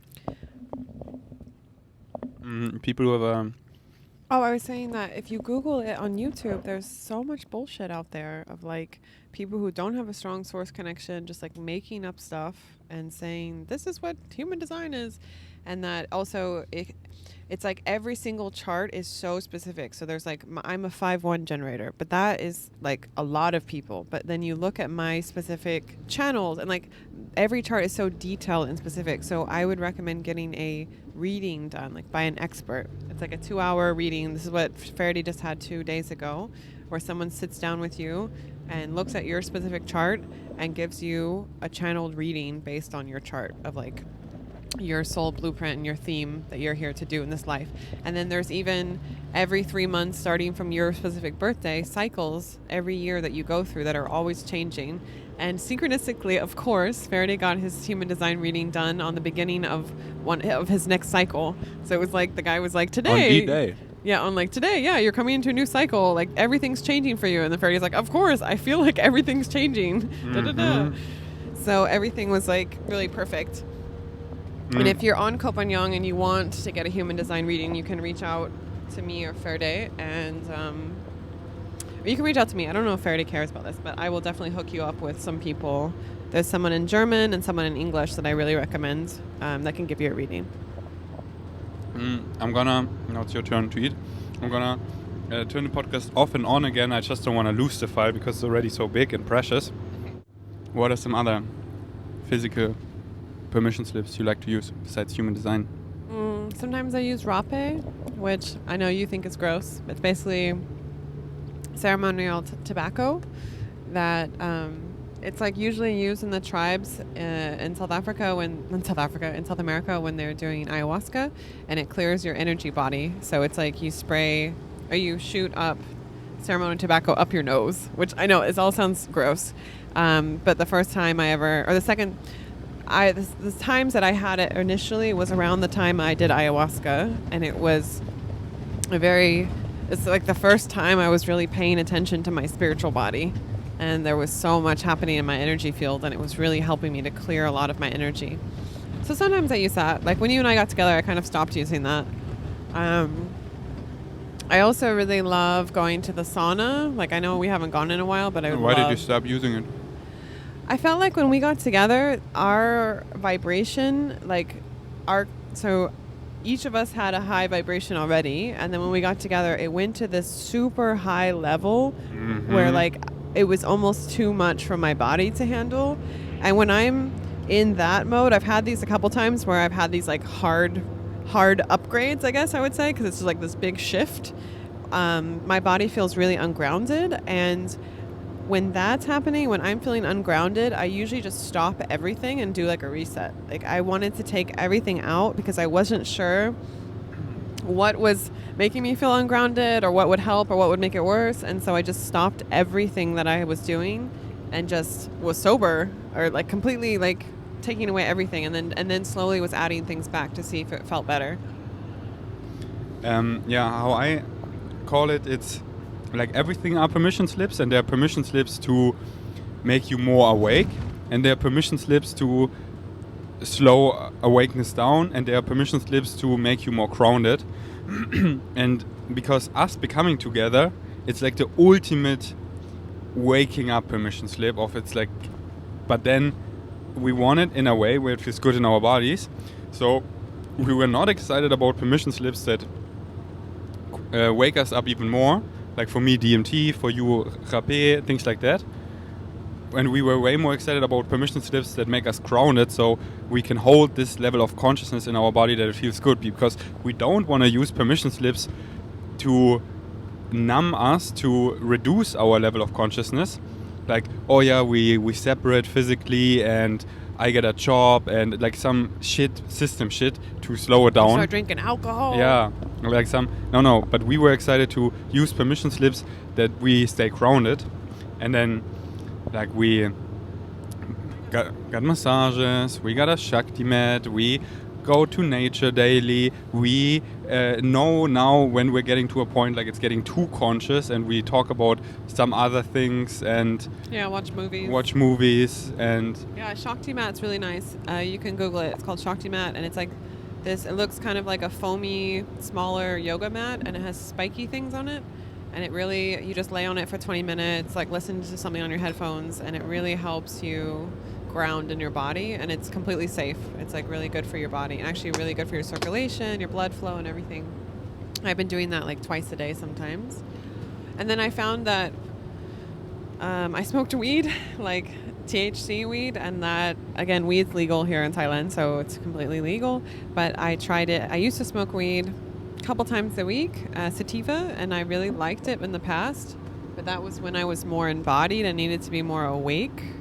And now I don't need any of those things, and so I smoked weed, and it was terrible. Like I was like, felt like I was peaking, like about to piece out of my body, and everything. It was like everything everywhere all at once. It felt like a DMT trip, but it went on for hours and hours. It's crazy the consciousness level we are at, where simple permission slips like weed get us right into DMT realm. I just find it so funny that the moment that weed became legal in Thailand, because I was smoking weed for many years when it wasn't legal here, and the moment it became legal, I can't smoke it anymore. It's like, oh no, I'm like on the next level.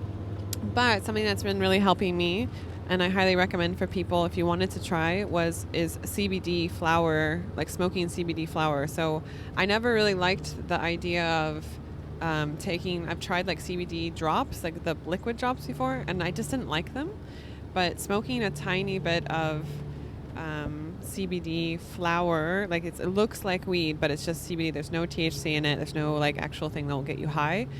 Smoking a little bit of that in a joint form is so nice, and it helps me to be more in my body. So if you're feeling like, oh, I'm like a little too awake and I don't feel very good in my body right now, you can smoke a little bit of that and like go in the sea, like go for a swim in the ocean or lay on the Shakti mat, and it's like super nice. I really recommend it. Here's some of my favorite permission slips for the last weeks that have really helped me to stay grounded, feel good in my body, holding this level of consciousness and merging spirit 4D and physical reality 3D and functioning in both really well and bridging the gap and bringing these things from spirit back are the followings. So this is like why I made this recent podcast. I was excited to talk about it. My optimal morning routine. For me, such a big one is the gym. And the gym in combination with caffeine. Because then it's just, I love, caffeine is a drug. And you know, it's always... So did you admit to them, baby, that you drink? No, I'm going to admit it now. There's something I got to admit. Sorry for all the messages who are like, because of you I also quit caffeine and I feel amazing. people, vegan savages, listen, I got too woke that it didn't feel good in my body, that caffeine really kicks me in my body. And I love to drink the Deli Devi iced chocolate every morning, and then I just got a espresso shot in it, and that's where I cap it. Caffeine, it can be a great drug, like it's all the dosage, the permission slip, if you're excited, and then how you use it. If you use it in alignment, then it's fucking great. And how I use it in alignment is not drinking like more and more and more, but capping it to like one espresso shot or like one coffee, drinking it before noon. So the quarter life of caffeine is 12 hours, that when you drink it like at noon, at midnight, you still have a quarter of that caffeine in your system. So drink it quote unquote as early as possible. But here's a big one for me that is new. Drink it, the caffeine, after like an hour of waking. Like after you woke up, you release this thing, adrenaline,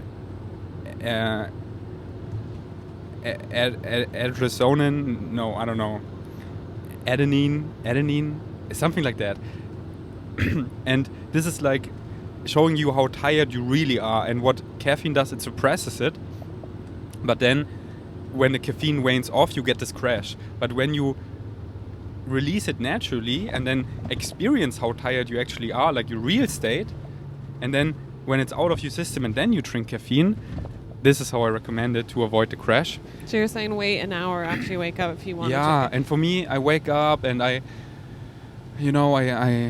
brush my teeth, I eat some watermelon, I walk to the beach or take my scooter to the beach, I do breath work at the beach, I journal, I walk back and I cuddle with you and we just be silly and dumb and share our downloads, and there's always an hour like going by.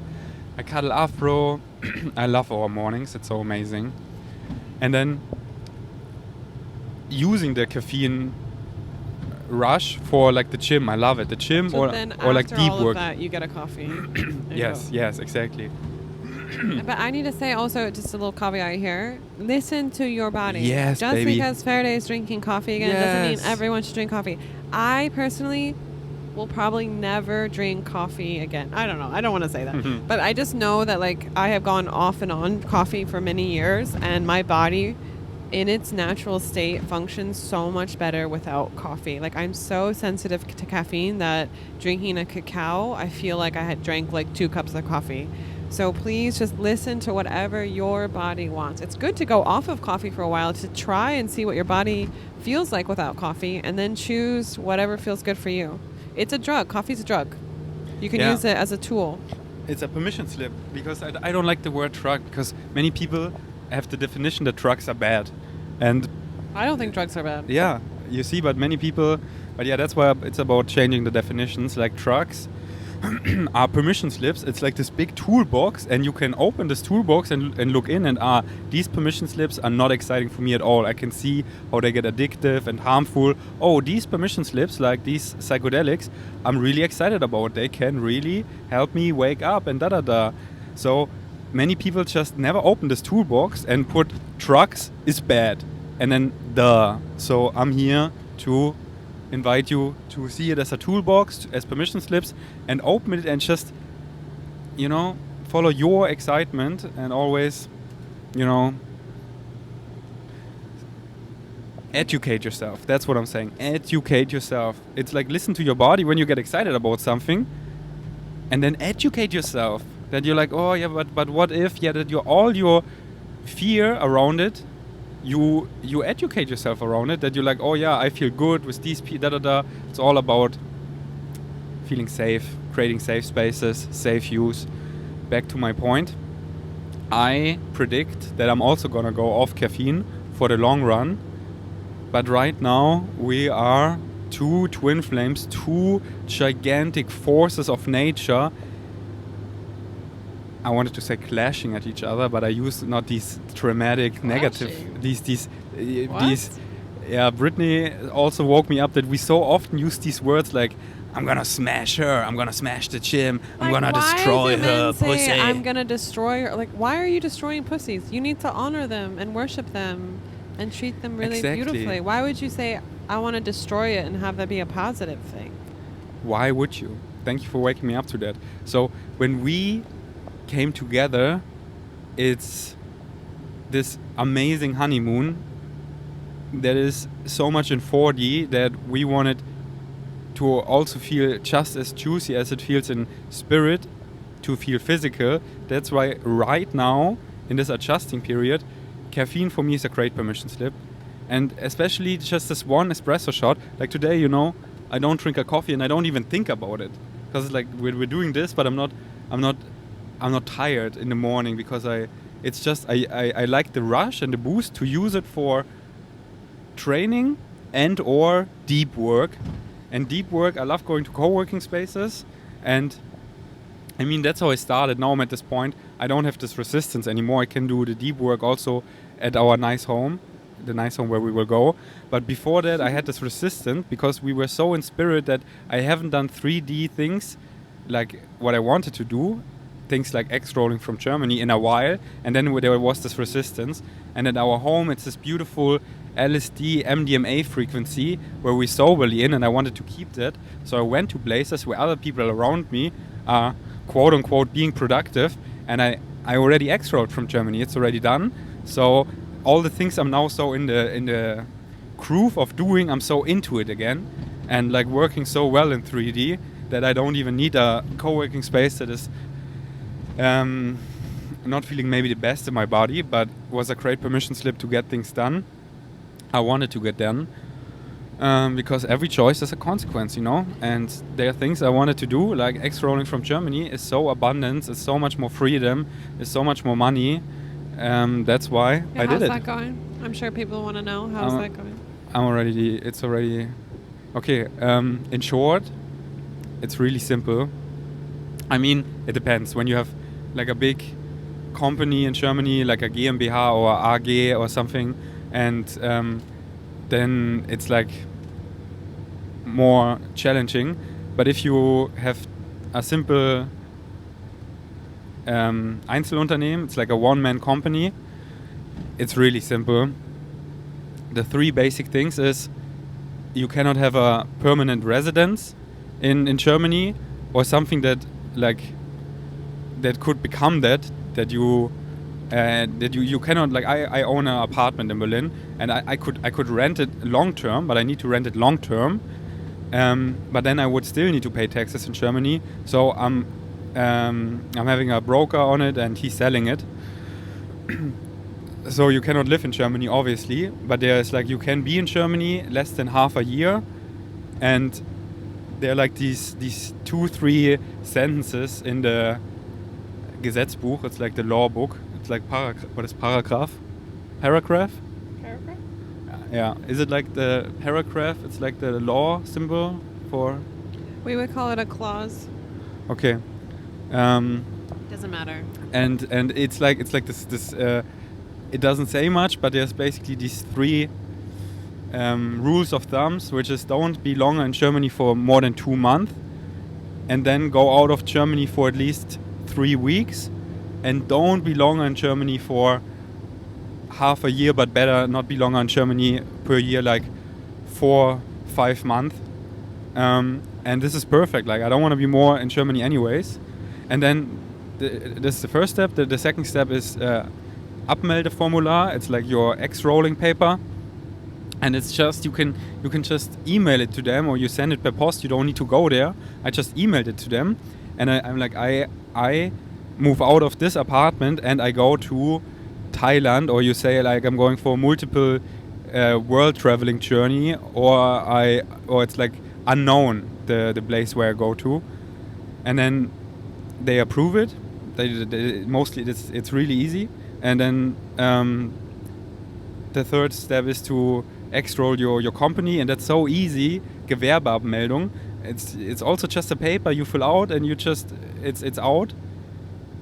Those 3 things, and then you can also get an international health insurance, because my one is really expensive because I earn a lot of money, and my health insurance for Germany, That's ridiculous. It's 900 euros per month. Believe and now I have You were paying 900 euros a month. And now I have an international one, and I covered everything, that it's also my teeth and stuff, and I pay 160 euro per month. I can't believe you're paying 900 euros a So, month and just if for you want the insurance. best help to exroll from Germany, I'm not sponsored or anything, Staatenlos, I really can give them a big shout out. I had a call with them for 500 euro. Yes, it's expensive, but in this 1 hour call, they answered all my questions and they sent me this ebook, and this ebook answers all the questions. And I sent him emails and he helps me out. And they have this other like company about health insurance, international health insurance and other insurances, and they greatly help you out, and they're like German, you know, like on fucking point. And it's all so easy. So how does it feel to be out of the system? Oh, baby, so good. Because I was paying a lot of so much taxes, and then the work for the taxes, like it's not my highest excitement. And then doing all these things, I'm so happy to be out of there. And just now, you know, money is energy. And then like, you don't pay taxes. Yeah, no, I still pay taxes because everywhere there's taxes in it. But the taxes, like how I get taxed at the end of the year, is like, what is it actually used for? If it would be used for the new earth, like take all my fucking money. I don't care about money. Money is energy. I care about energy and shifting in the new earth. But where you look, currently our taxes are being paid for is factory farming. I don't want another fucking animal to be slaughtered. I don't want McDonald's to get subsidies that a burger is fucking dirt cheap. Like, this is what I'm fighting against for, and then I pay 30,000, 40,000 each year to support factory farms, to support war. I fucking hate war. Or like our school system, like many things that are just fucked up.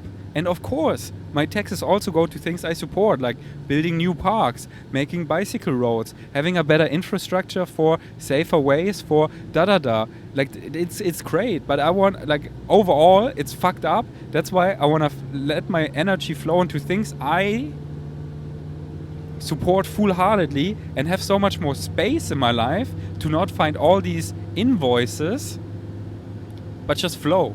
And overall, you're not living in Germany anymore. Yeah, and I'm not in the system of like I'm just free. You're free. Oh, I wanted to say another permission step that I really like that I forgot to say was I really love journaling and doing breath work.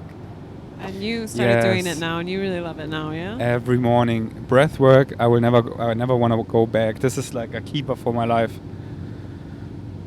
And when you think like, oh, but being only not even half a year in Germany, it's so little, but I love Europe and I love Austria, and I just go back and forth between Austria and Germany in the summer, and I'm not even so excited to be in Germany. Like, I want to go to nature, and we're just free as the wind, our higher mind tells us, and then we go to Portugal, or we go to Italy, or we go to Switzerland, or we go to the Netherlands.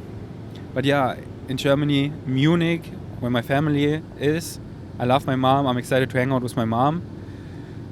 Then Berlin, I see it now like as vacation. We're gonna find a nice place for like a month or two, and we have the summer holiday in Berlin. And then Austria, just crowning in nature. Mwah. I love Berlin in the summer. I'm so excited. And it'll be our first time doing Berlin together, babe. I've been to Berlin so many times, and we weren't together. And I'm so excited I'm gonna to go take there. you to all my favorite places where I took all my past dates. I have these amazing date adventures, because it's just what is good, and so I keep doing the same things. And I'm gonna take you to Sisyphus, and we're gonna go dancing. Baby. I love Sisyphus. And yeah, and then when we're just like, okay, the city's too much, we just go in Austria in nature. Take the UFO and bounce. Yes. Work on some new courses for you, amazing content, and manifesting the new If you guys didn't earth. know, I'm making a course right now. And it's epic and amazing and so much more detailed of all the things we were talking about today. And then and it's all about... Listen to Brittany's podcast. It's probably her latest podcast on her podcast. She has me as her guest. And at the end, we talk a lot about what the New Earth Toolkit course is going to be all about. Yeah, but the course that we're going to do after the New Earth Toolkit, the one I'm working on now, is amazing. I'm super excited for it. Excited to share it with all of you. But then the one afterwards, which will probably be when we're in Austria, is going to be all about sex. I want to make one. You guys, maybe. People loved what I've been sharing about sex. I love making my play parties, and I'm so excited. I would love to make a whole course about sex for y'all. Here's the requirement, though. We're going to make that it's visually looking really juicy, and that you feel like really hot in your outfit, really sexy. Babe, And this is a standard. and and one more thing, that you either masturbate before or that we make love before. Baby, are you making this a requirement? Yes, it's standard. I will do it if it feels good in my body. I know, baby. I'm just being out here, being Little horny for you. horn dog, as we call it, I want to make love now. in the car. Yes. No. No. I'm excited to make love tomorrow. Yeah. All right. Oh, baby, I'm so excited for making love right now. Mm-hmm. Me too. Mm. Okay, I think I'm done. Let me just say more things. Oh, and look at babe. Perfect synchronicity. We're pulling into It's all synchronicity. everything. Okay, love you Synchronicity guys. at this level is ridiculous. Thanks for listening. Until next time, if you want to order anything at Rocker, use the code FERDI to save 10%. We deliver to Austria, Germany, and Switzerland. And yeah, check out my ebooks, nutrition guide, training guide to get these healthy lifestyle choices on point. Check out my merch, all on vegansavage.com. Check out vegansavage.com. I also have some playlists. Alien shit is one playlist, just YouTube videos. I laugh about all that shit. If you're my alien sister, alien brother, go check out that playlist. Thanks for listening. Until next time, we are out. Hi, Bashar. I know you good day. Thank you for flying into the hurricane. Well, I'm not actually physically near your hurricane, but we understand the sentiment. I'm sure a lot of people here want to know, can we get rid of the hurricane? Get rid of? Yeah, can we make it go away? No. But you it- can shift to a reality where it doesn't exist. Oh, okay. Remember, all change is simply a shift to a parallel reality with different conditions. You don't ever actually change any one reality. You simply shift out of it. So that means we can avoid danger if we think about not getting But if in you danger. think of it in terms of shifting to avoid danger, you're actually locking yourself into it because you're approaching it from a negative vibration of fear, as opposed to simply shifting into a reality that is representative of what you prefer in positive terminology. Okay. Nevertheless, at the same time, whatever does happen, respond to it in a positive way.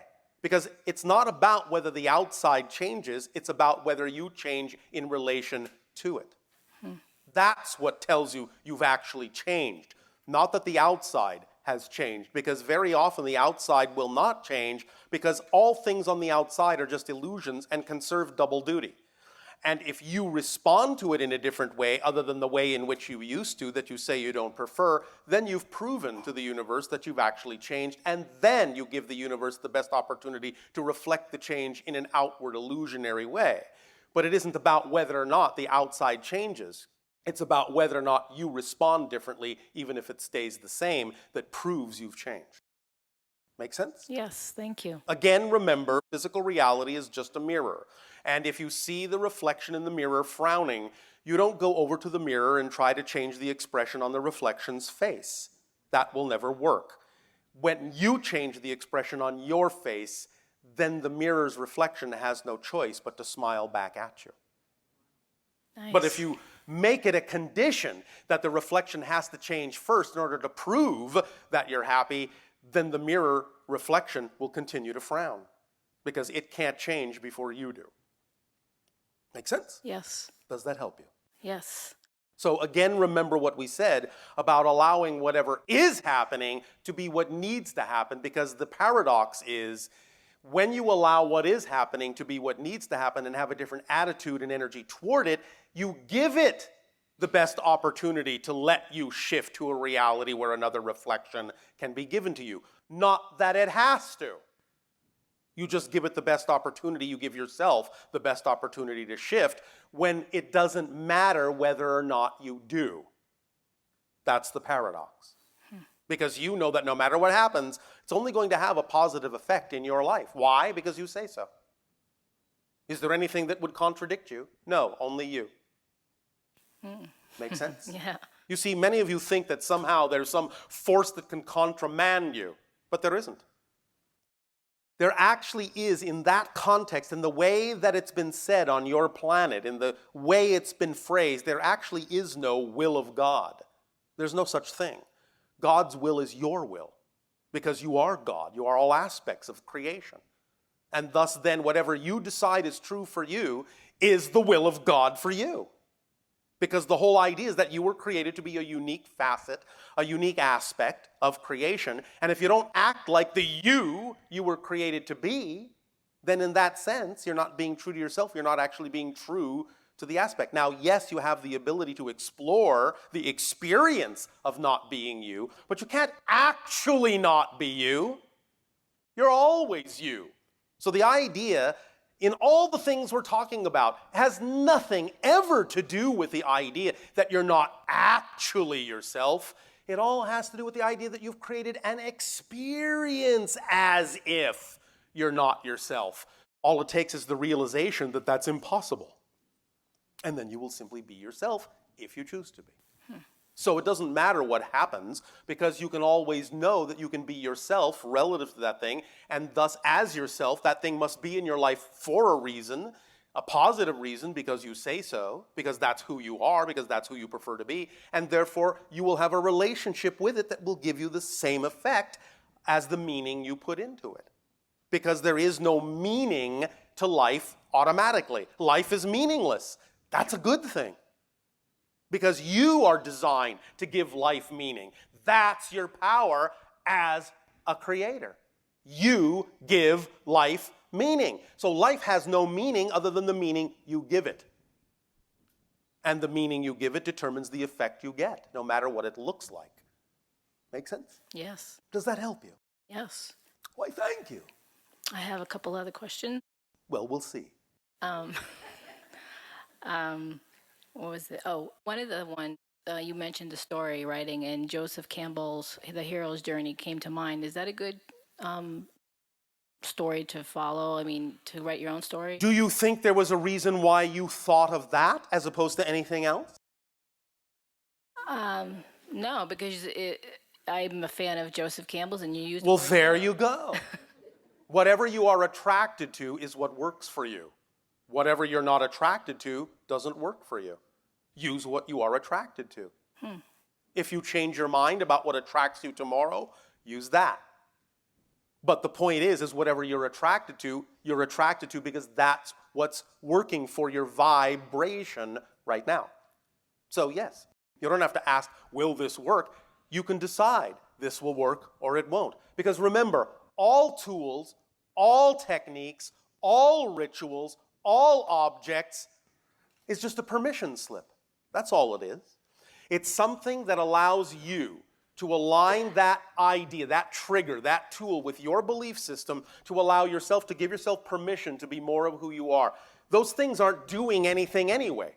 You're doing it, but you're attracting yourself to a permission slip that for some reason, based on how you've arranged your beliefs, somehow by incorporating that ritual, you have a belief that it will help you. And thus, that's what actually helps you, is that you are willing to give yourself permission to be more of who you are because your beliefs say that that's what will happen if you use that technique. But it's just a permission slip.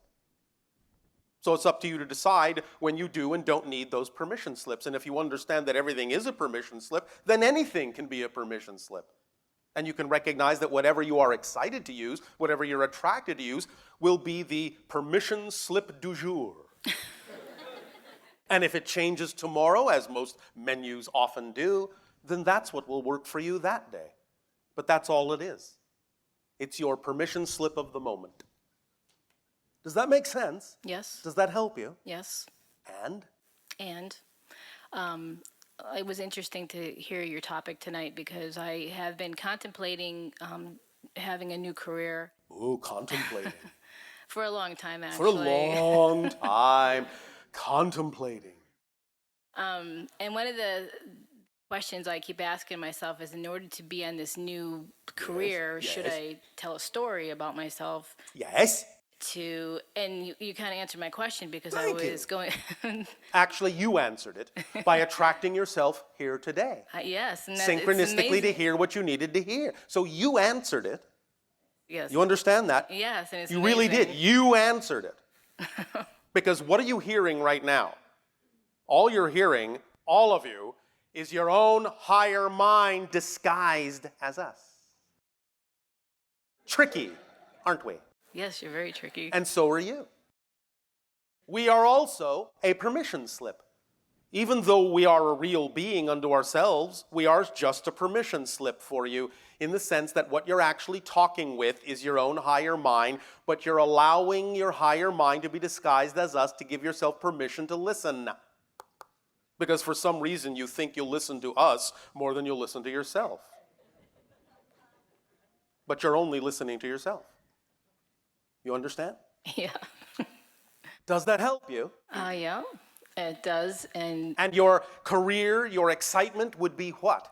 I would like to help people create change in their life based on my own In story. what way?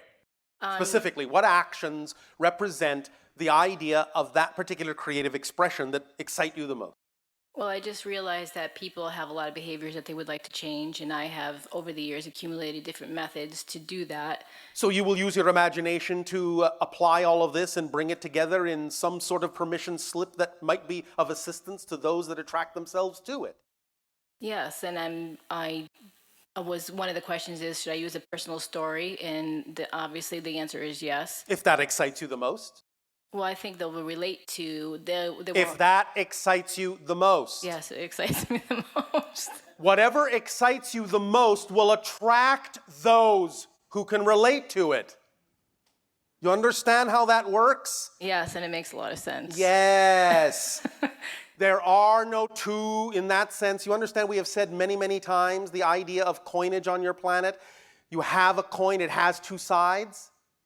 Yes? Yes. Head and tails. There's no one-sided coin. You ever had a coin with a head flipped it over, nothing there? No. It disappears? No, except in a magic act. But the idea is that all coins have two sides. If you have something to give, there is an audience to receive it, or you would not be excited about giving that thing. Because the universe, creation, doesn't do pointless things. And if you exist in a reality where you have something to give, the thing that excites you the most, then there is someone who wants to receive it from you just that way and no other. So it's not about the idea of having to sit there and wonder whether it's going to be relevant. If it really is exciting to you and it's within the context of your reality to any degree whatsoever, you're going to find someone who will relate to it and be attracted to your particular expression of it. Do you understand? Yes. Does that help you? Does that help relax the idea of constricting it so much? It does, but it doesn't help me to relax. I get nervous even when I contemplate doing it. But isn't that exciting? Yeah, actually it is. I don't know if it's nerves or excitement. Well, it can be sometimes nerves, and it can be sometimes excitement. But what is nervousness? What is excitement? Just going into the unknown is even excitement, but I'm not afraid. I'm not going to die from doing it, even if I did it bad. How do you know? Maybe you will. Won't that be exciting too? To the audience, sure. All right. The point just is this. You are all just one energy. Whatever energy you are, that's you. Whatever that signature vibration is, that's you. You. Unique, unique, you. Unique. So the idea is it's felt as excitement when you filter your energy through belief systems that are in alignment with your true self. You feel it as anxiety and nervousness when you flow the same energy through negative belief systems that are out of alignment. The nervousness tells you you have beliefs that are out of alignment. And as soon as you realign them, as soon as you transform them, then the nervousness and the anxiety transforms back into excitement because it's the same energy. And that gives you the opportunity to find out what those beliefs are. So the fact that you experience the nervousness is exciting because the nervousness is letting you know you have unconscious beliefs that you don't prefer. And that's exciting to discover that because now you have something to work with. Now you have something that you can use in your story in a conscious way. Yes? Yeah, I guess. So being nervous is exciting because it allows you to discover what you didn't know about yourself that will add to more and more of your excitement. Yes? And part of my story? Yes. Yeah. So that's exciting when you look at it that way. Yes? Yes. So look at it that way. It's up to you. Completely, utterly up to you. Isn't it? I guess in the end, there's only me. That's it. Only you. Because even though there are others, the only way you interact with anyone is by creating your version of them out of your energy in your reality. Still you're interacting with, even though you're also interacting with others. Make sense? Mm-hmm. So tell whatever story you want, populate it with whatever characters you prefer. It's your story. Yes? Yeah. Yeah. Thank you for the permission slip. Thank you. You're welcome. Good day. And can I ask you a couple little things? I don't know. That was a question. Oh, okay. Was that one of the little things? No. I have a daughter who I always, and this is more of like an intuition question that maybe will help anybody, is I always feel that she's a very evolved individual, more so than myself, if that's possible. What an unusual thing for a parent to think about their child. No, I mean, she's... Many of the children that have been being born on your planet in recent times, within the last few decades, are not just a new generation, they are a new species. Really? Yes. Like when the last couple of generations? Yes. Wait, how long is a generation? Like... About 20 years. Okay. Oh, wow. So you will find that they are coming in, many of them, not forgetting as much of who they are. That's what you're picking up on. Yes, that's it. You said it beautifully, because I see the connection there. I sense the connection that they know who they are. And thus they become the teachers of the parents. Wow, that makes sense. Thank you. And then That will do. that's my last question. That's it. Because you can answer the rest yourself. For now. How about just one? Can I ask? For now. Thank you, Prachar. Thank you.